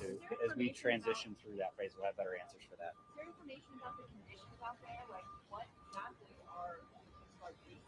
So the weather wise, yep. So actually, I have I believe the weather on scene today was 5 to 6 foot seas. So wave height 5 to 6 feet. I believe it was 15 knot winds. Visibility was very foggy yesterday with very little nose visibility, but was increasing today, and they were expecting much better conditions from an aerial search perspective. So it's like 6 waves today. Yes. And it's clear in terms of visibility. High winds exist, or It was 15 knot winds. So in terms, it's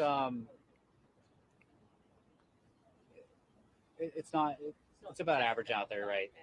How long would it take a typical Coast Guard vessel from the U.S., or for that matter from Newfoundland, to get on site if they're running at maximum speed? That depends on the cutter itself or the ship itself, because they all have different speeds. Yeah. But you have an average, just so we have a feel for how long it would take to get there? Well, Yeah, no depending on kidding. where they're coming from, No kidding. it could be a matter of 2 days up to 4 to 5 days. It just depends on where they would be deployed. Oh my God. Newfoundland, for example. Oh we don't have any no. ships up there, so I don't know an answer to It's that. a wrap, Canadian- guys. We're trying to find out more information on the Canadian vessels that are assisting It's a on there, wrap. sort of what their capability and speeds are. I just don't have an answer for you on that right now. Does the Coast Guard have a line on a piece of equipment that is capable of going down with the Titanic? The Coast Guard specifically, no.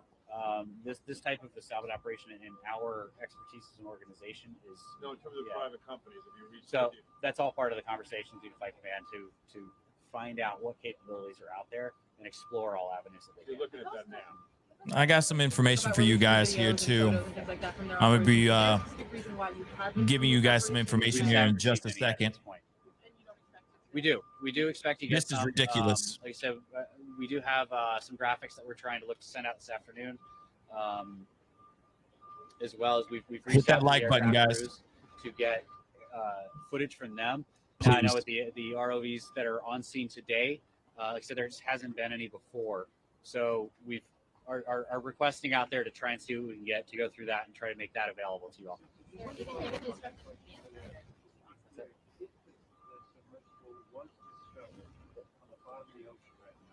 Right now, there are no assets on scene to go retrieve. Is that correct?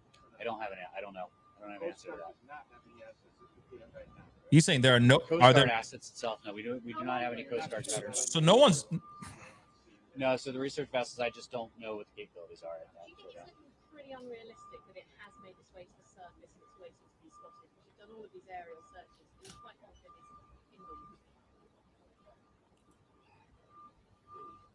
That's why we have both types of assets, because we don't want to exhaust one possibility in vice of another.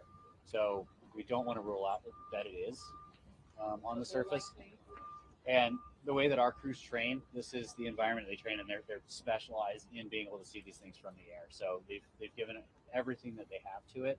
And if it's on the surface, we're fairly certain that we would be able to find it. You would have by now. No, that we will find it if it is on the Do you surface. think it's more likely it's not? It's impossible to say. Can I just ask you to, I realize this may be challenging, you may not have the answer, but we're trying to get a sense of how far away the nearest naval asset would be that has that lift capability, salvage capability. Is it coming from North Carolina, from Florida, from Boston? Can you give us any idea of how far away it might be? Yeah, I don't have an answer to that. Yeah. Do you know if anybody, do you know if that vessel has a finger or some other way of communicating? Or is that For the research vessel, the Titan itself? yeah. Oh, communicating with them? No, I don't have specifics on technology on board. You understand they've lost contact in the past on other expeditions? Has the Coast Guard ever been involved with them? Not to my knowledge. But Ocean Gate is cooperating with the investigation. Absolutely. They're part of the unified command in here, so we're all making decisions together. So did they have anything else that could go down?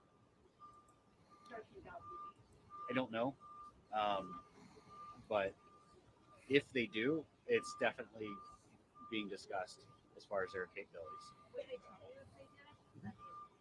So it doesn't sound that. This is BS, yo. I don't understand.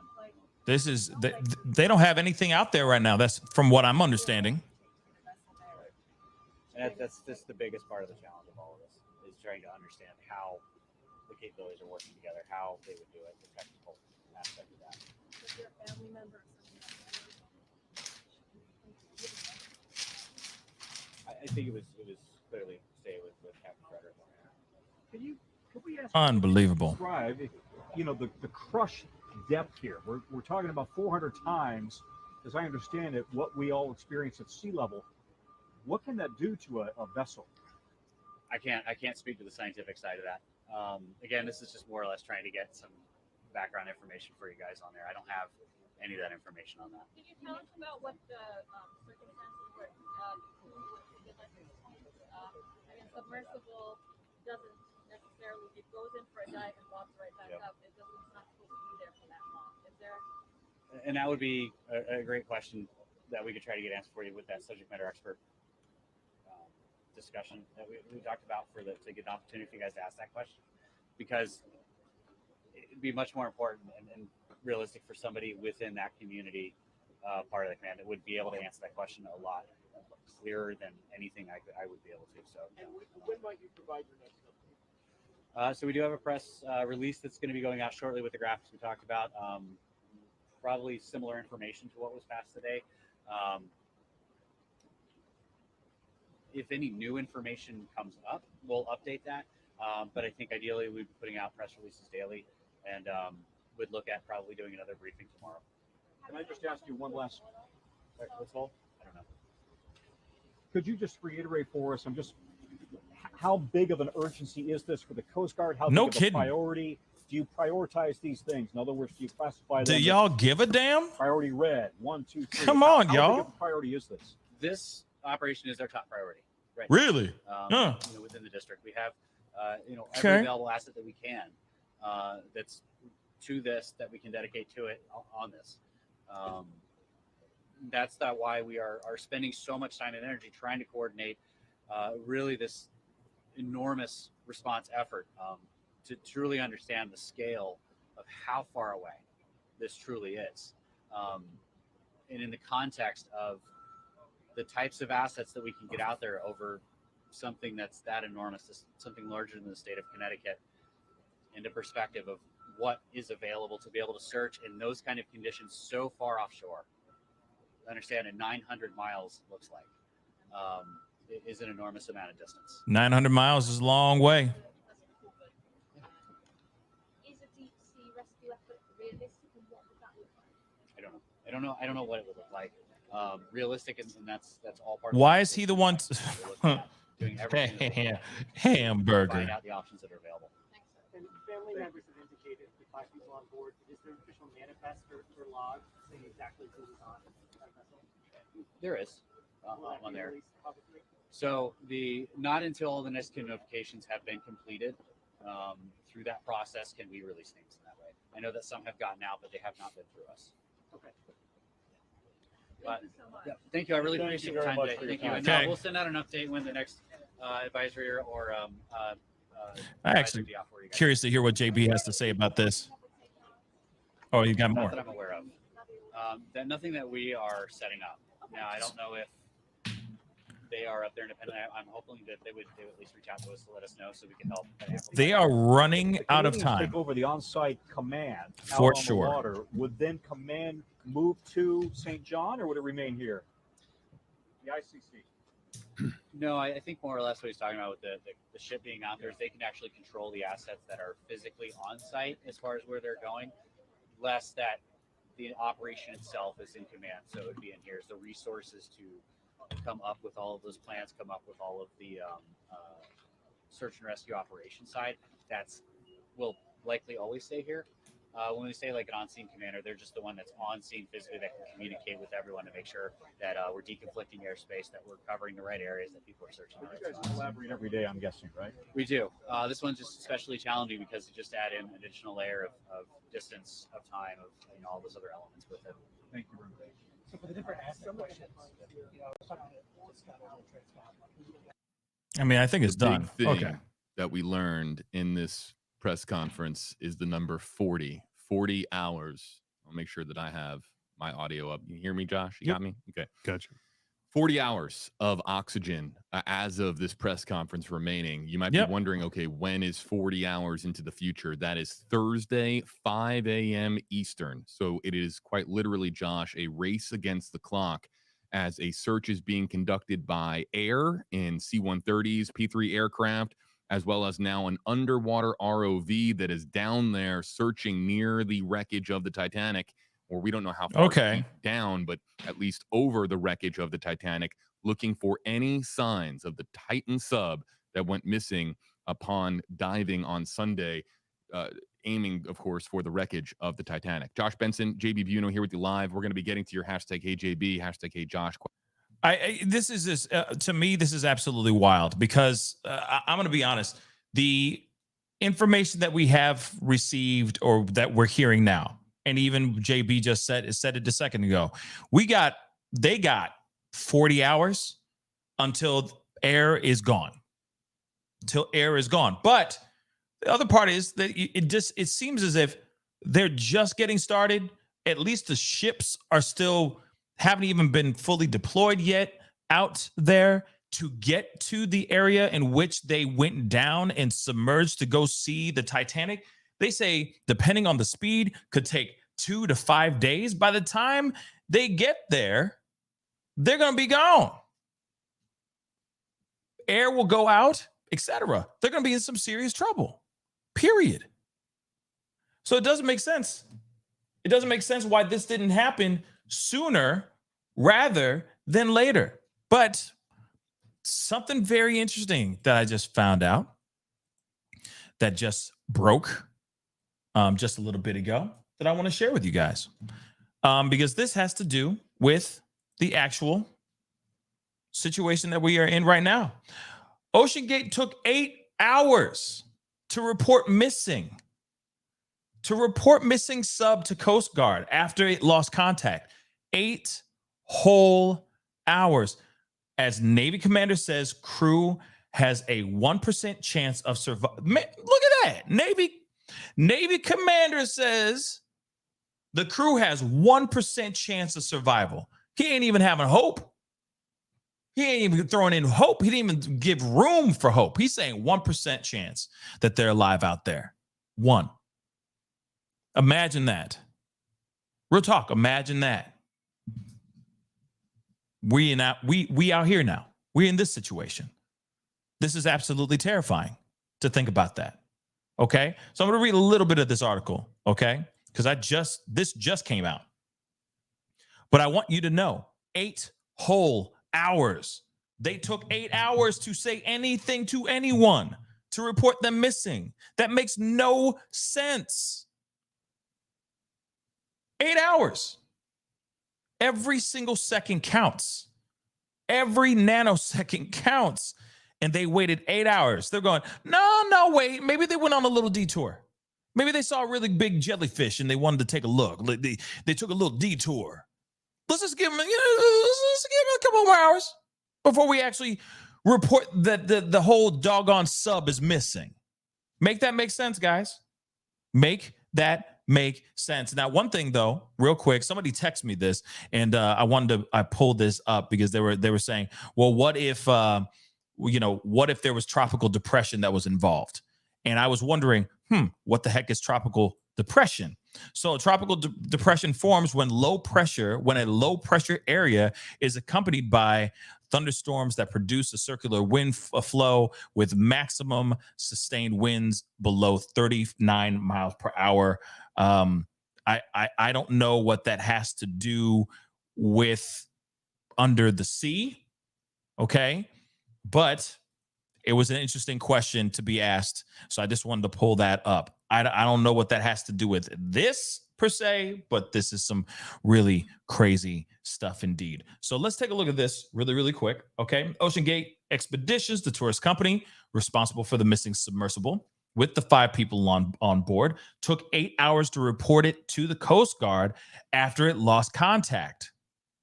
This is what the Daily Mail is revealing right now. Took them 8 whole doggone hours to actually report that sub, that little vessel with the 5 people in it, is gone. Now, you heard in that interview with Dan Abrams earlier, you heard in that video, the guy was saying, hey, sometimes we lose contact.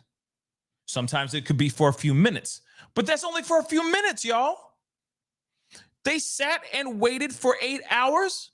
Now, remember, I put it up on my Twitter, and I said, hey, they may have gotten stuck. The reason why I brought this up, I'm bringing up the conversation from Twitter, is because some of you guys are saying, hey, it takes 3 to 4 hours to get down there. Somebody else said actually it only takes 90 minutes to get down there to the bottom of the ocean where the Titanic wreckage is.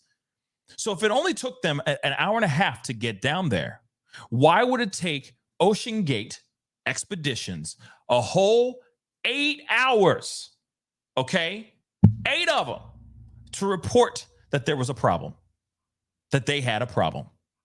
Why 8 hours? Make that make sense. But let's continue. Company's Titan submerged at 8 a.m. on Sunday morning around 400 miles southeast of St. John's, Newfoundland, okay, near to where the famous shipwreck lies. There are 5 people on board. The tourists, Hamish Harding, 58, Shazada Dawood, 48, and his son, I can't say that first name, Suleiman, hopefully, Dawood, 19 years old, by the way. French Navy pilot Paul Henry, or PH, Nargiolet, and the CEO of OceanGate, Stockton Rush, because I'm assuming he's the captain of the vessel. Okay? Captain of the vessel. Now, at 9:45, an hour and 45 minutes into the dive, it lost contact with its mothership, the Polar Prince. Now, this is the question I have, okay? Now, I'm sorry for breaking this down, but I'm gonna say this really quick. Regardless of this being 8 hours, 8 hours is still mind-blowing to me. But if it is true that it takes only 90 minutes to go all the way down there and see, Titanic, I'll Never Let Go, Jack, all that stuff, right? Titanic. Then after they lost contact, an hour and 45 minutes into the dive, if they said, yes, we made it to the bottom, right? We're here. We're looking at this thing. Whoop-de-doo, right? Why, if they lost contact right then and there, why would they wait a whole 8 hours? I can see them going, okay, let's wait for let's give them 15. Let's give them a half hour even, because they might be doing the tour and we lose contact for minutes. Sure, I can see a little bit of leeway, but 8 whole hours, you're just standing there going, looking at the water, just going, they're coming up anytime now. Yeah, anytime now. Anytime. Like, that doesn't make any sense, guys. That doesn't make any sense. And like I said, if it is true that it takes only about an hour and a half to get down there, all right, or if it is between an hour and a half to 3 hours to 4 hours to fully descend down there, an hour and 45 minutes into the dive, they lose contact and they wait a whole 8 hours to say, oh, we got Houston, we have a problem. That doesn't make any sense to me, guys. That doesn't make any sense. But let's continue. So, but it wasn't reported as missing to the U.S. Coast Guard until 5:40 p.m. 8 hours later. Canada's Coast Guard wasn't alerted until even later, 9:13 p.m. on Sunday night. Now, experts say the crew, who had around 48 hours of oxygen left, they're saying that they have only 48 hours of oxygen left here as of Tuesday. When we heard the press conference, they said 40 now. So this may be a few hours old, but regardless, 40 hours of oxygen is left in that can, in that soda can that's allegedly underwater right now. Okay. They have just this is what experts are saying. They're saying that they have just 1% chance of survival. If I was advising the prime minister, I'd say their chances are 1%. Lieutenant David Marquette, a former nuclear submarine commander for the U.S. Navy, told Daily Mail this morning. He's saying 1% chance of survival. It's crazy, guys. Absolutely crazy. Okay. And yes, we're going to be looking at some of this stuff as well. The families, as well, their names, etc. Just knowing a little bit more about them. Okay. Last year, Titan lost communication with the mothership for 2 hours during a similar dive. It resurfaced, and the mishap was documented jokingly by CBS reporter who happened to be on board at the time. So he got lucky. Long story short, homeboy got lucky. That reporter, he was able to come back, resurface, and he's back alive. That mother lover got lucky. Okay. The company has not yet explained why it took so long to alert the Coast Guard when the Titan lost communication on Sunday. In a statement on Tuesday, it said, "For some time, we have been unable to establish communication with one of our submersible exploration vehicles, which is currently visiting the wreck site of the Titanic." Let me just say this really quick. Let me just say the quiet part out loud. Why? Let me ask you guys, why? Why, oh, why? Focus. There we go. Why, oh, why? Would you say that this particular submersible that we have is the one that's been giving us communication issues? Why would you use that same one to put 5 living human beings in it to go into the ocean? If that is the one that was the big problem, why use a broken one? It doesn't make any sense. It doesn't make any sense. They documented that they were having problems with that particular submersible, but they still used it? Tell me that. Tell me if if this makes any sense to you.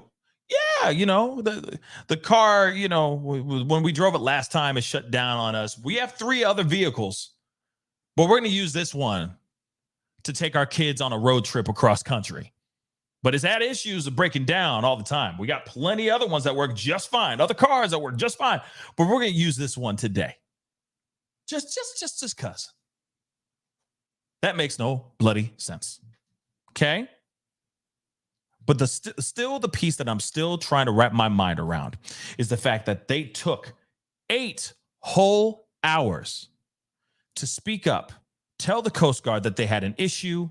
8 whole hours. That was the U.S. Coast Guard that they told. 8 hours. Took them 9 hours, 9+ hours to tell the Canadian Coast Guard, "Oh, we have a problem here." That doesn't make any sense here, guys. It doesn't. Okay? I'm not riding with this so much. Okay? This is not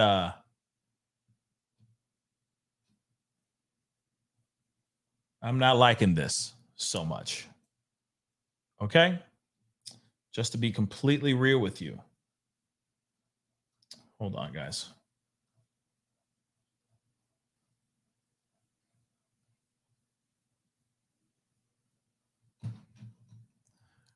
Now, of course, there are some questions about who is actually on the ship as well, right? Who are these people? Who are these individuals that are actually on the ship? Okay, so let's look into this. It's a 5-person submersible vessel that was taking very wealthy adventurers, okay, on a I wasn't kidding, $250,000, guys, $250,000 trip to see the wreckage of the 1912 Titanic disaster, 12,500 feet under the sea. Okay, that's a long way down. And remember, even down there, there are canyons, there are all kinds of different things that are down in the ocean, right? This is wild. They could get lost, they could dive deeper, go down the wrong into the wrong area, get stuck, get lost. I mean, there's so much that's going on here. Okay? There's so much that's going on here that hasn't been explained. Yet they still don't even have, like, right now they have some ROVs that are searching the area of where the Titanic, or where they were supposed to be around the Titanic, allegedly.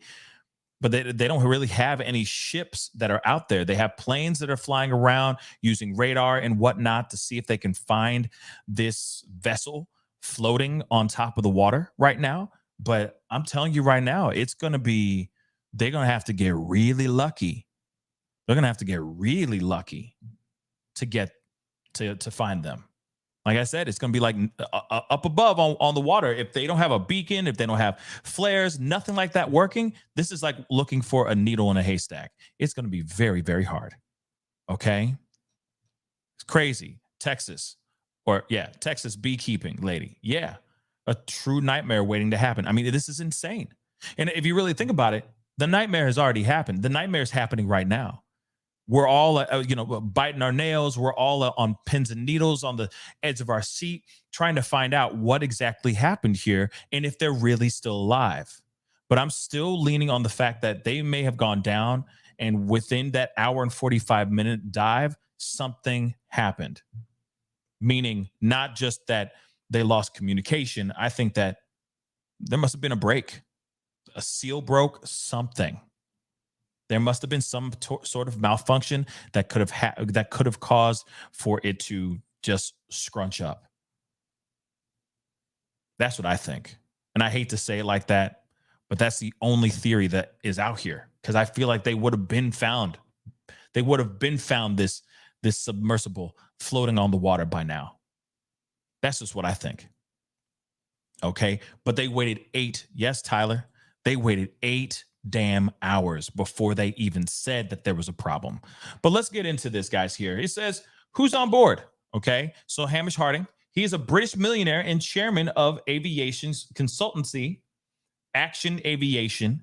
He's one of those that is missing right now, according to his stepson. Okay. We also have Shahzada Dawood and his son Solomon. Okay. Their family have confirmed they are on board.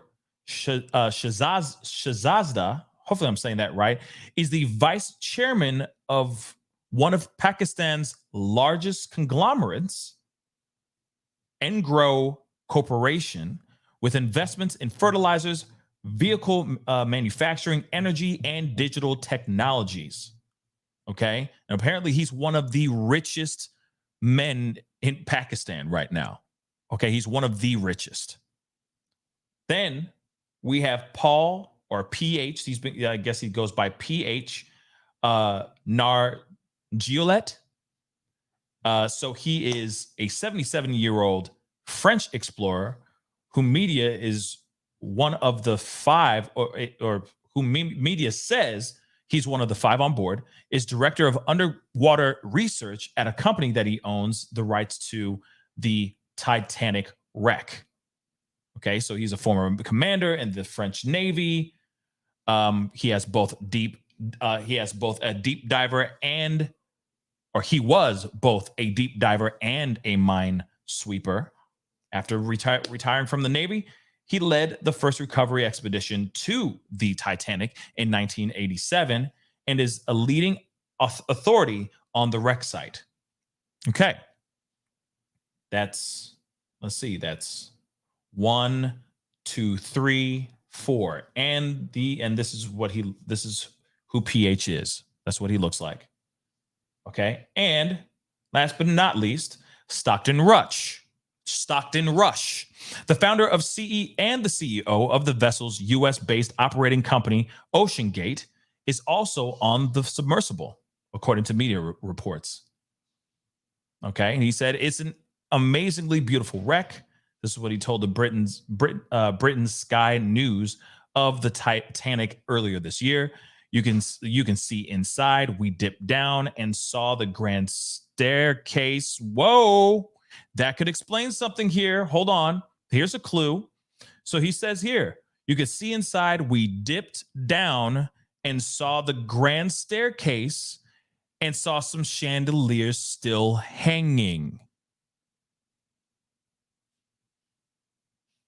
Now, whether he is telling the truth or not, because he could be fabricating this too. Let's just be real. He could lie so he can secure a couple mil. Okay. But if you heard that, he said, you can see inside. We dipped down and saw the grand staircase and saw some of the chandeliers still hanging. What are the chances of him navigating this vessel into an open part of the wreckage to give them a closer look inside the actual ship and then got caught? That is a possibility. And yes, you're right, Karma. The Titanic did break in half. Now, if you remember the movie, they say it's like what happened, is almost accurate, I think. Okay.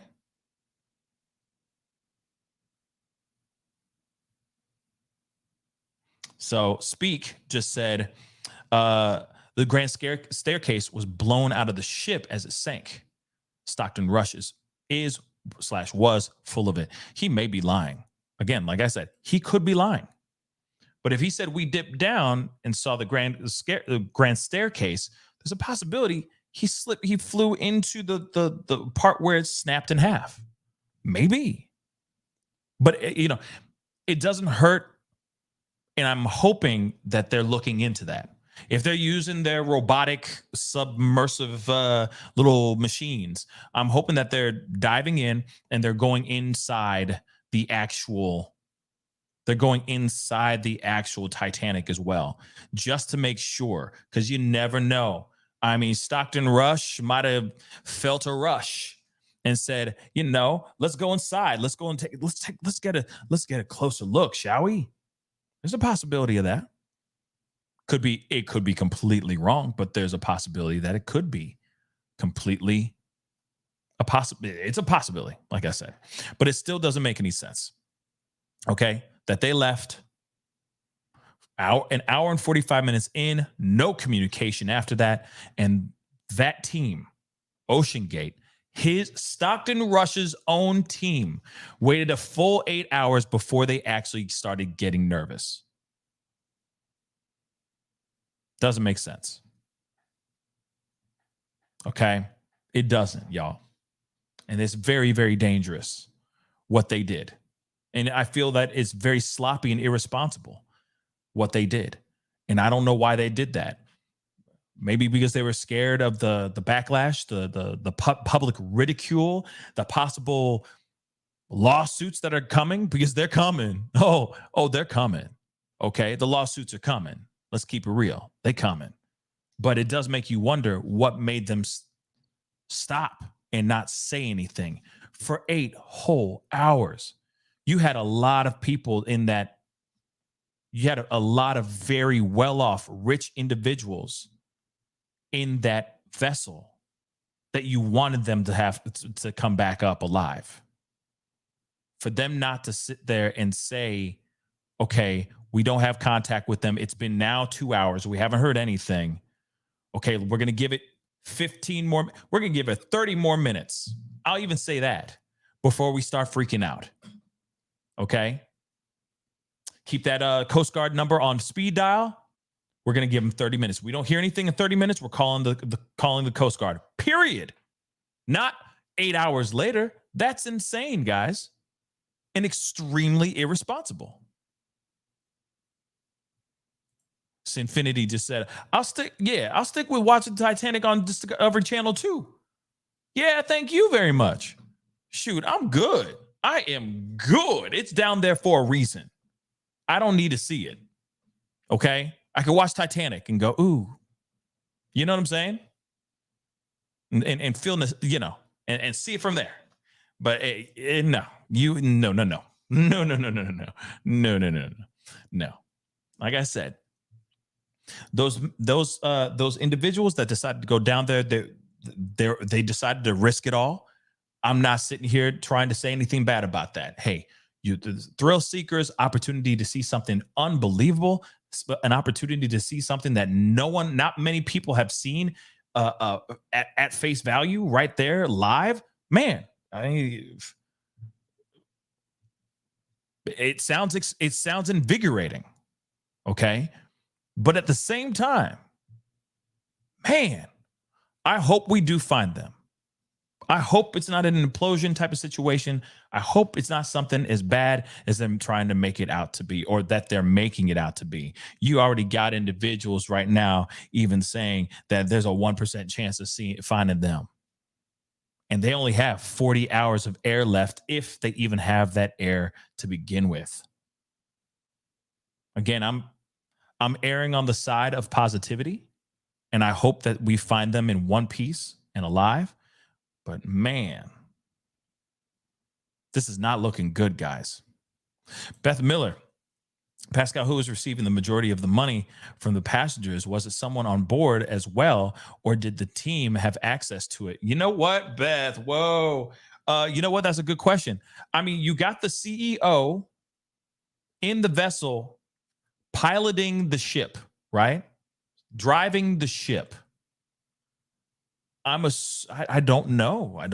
That's a good question. Who's receiving a majority of the money? I'm assuming that it was going to be his first trip down, or one of the many hopefully successful trips down, that he was going to be going to, the Bezos and to all these other individuals saying, hey, I want to do this and turn this into an actual trip and make millions and millions and millions of dollars every single time I pilot this ship down to the Titanic. I'm assuming that's what he was hoping for. But this is not good PR. If they come back up and they're found alive, this is horrible, horrible PR for Ocean Gate. You can consider Ocean Gate shutting their doors and not doing this ever again when they are found. But as far as who had the money, who's holding the money, so on and so forth, I don't know. Really, you got 5 individuals, maybe one of them's on a free ride, right? Maybe it's one of his buddies, okay? But you got a little over, if they all paid, you got a little over $1 million ride that went down there and never came back. Okay. To me, it's not enough for you to sit there and go, oh, 5 people missing. So I don't see anything sinister like that. I see they took a ship that they said had issues before and they took it down there. Why? I don't get it. I really don't get it. Anyway, guys, that is the show. Have mercy. I'm still trying to I'm trying to wrap my mind around this one. 8 hours? That doesn't make any sense. Took them 8 whole hours to say what up? Doesn't make any sense. But I do appreciate all y'all for being here, being a part of the conversation. This thing is losing its mind. It's not really staying focused. But hey, I do have a question for you guys, or a favor to ask you guys. If you haven't seen my Father's Day special, please go and check it out. Okay. I put a lot of time and effort into that video. And we had some really, really great conversations about a lot of different things. It's extremely thought provoking. It's uplifting. And, you know, it would just really mean a lot if you guys could take the time to watch some of it.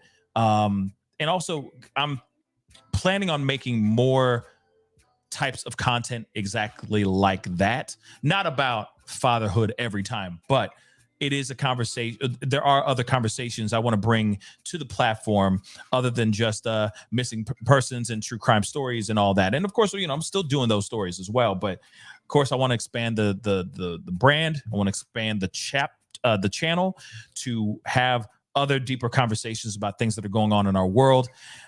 So if you guys can do me that small favor, please check out my most recent show. It's the Father's Day special.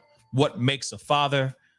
Even to your husbands, ladies, to your husbands that maybe need something for some inspiration or just want to hear a really good conversation, please send it to them. Have them listen to it. It would really, really mean a lot. Okay. And ladies, please take a listen to it, because a lot of what we are talking about are conversations that I feel like a lot of fathers, a lot of men, you know, should be having more, not only just among men, but amongst their spouses and their loved ones as well. So please check that out if you can. That would really, really mean a lot. Again, more content like that is coming. Trust me. I got some more things on the helm. I can't wait to share with you guys. But I may be on a little bit later on today. I do have a pop-up video coming up to you guys in a couple hours. There's some new updates on another case that we've been talking about for a little while. So, and I haven't brought it up in a while. So we're going to be talking about that very, very shortly. So keep your heads up on that. Travel with Caribbean. Thank you so much for the 2. The vessel can't guide itself, unfortunately. Yes, it can't. It can't. So it's run by that dude, Stockton Rush. He is down there with the other 4 people. And I hope we find them. I hope we find them alive. But right now, it is not looking good.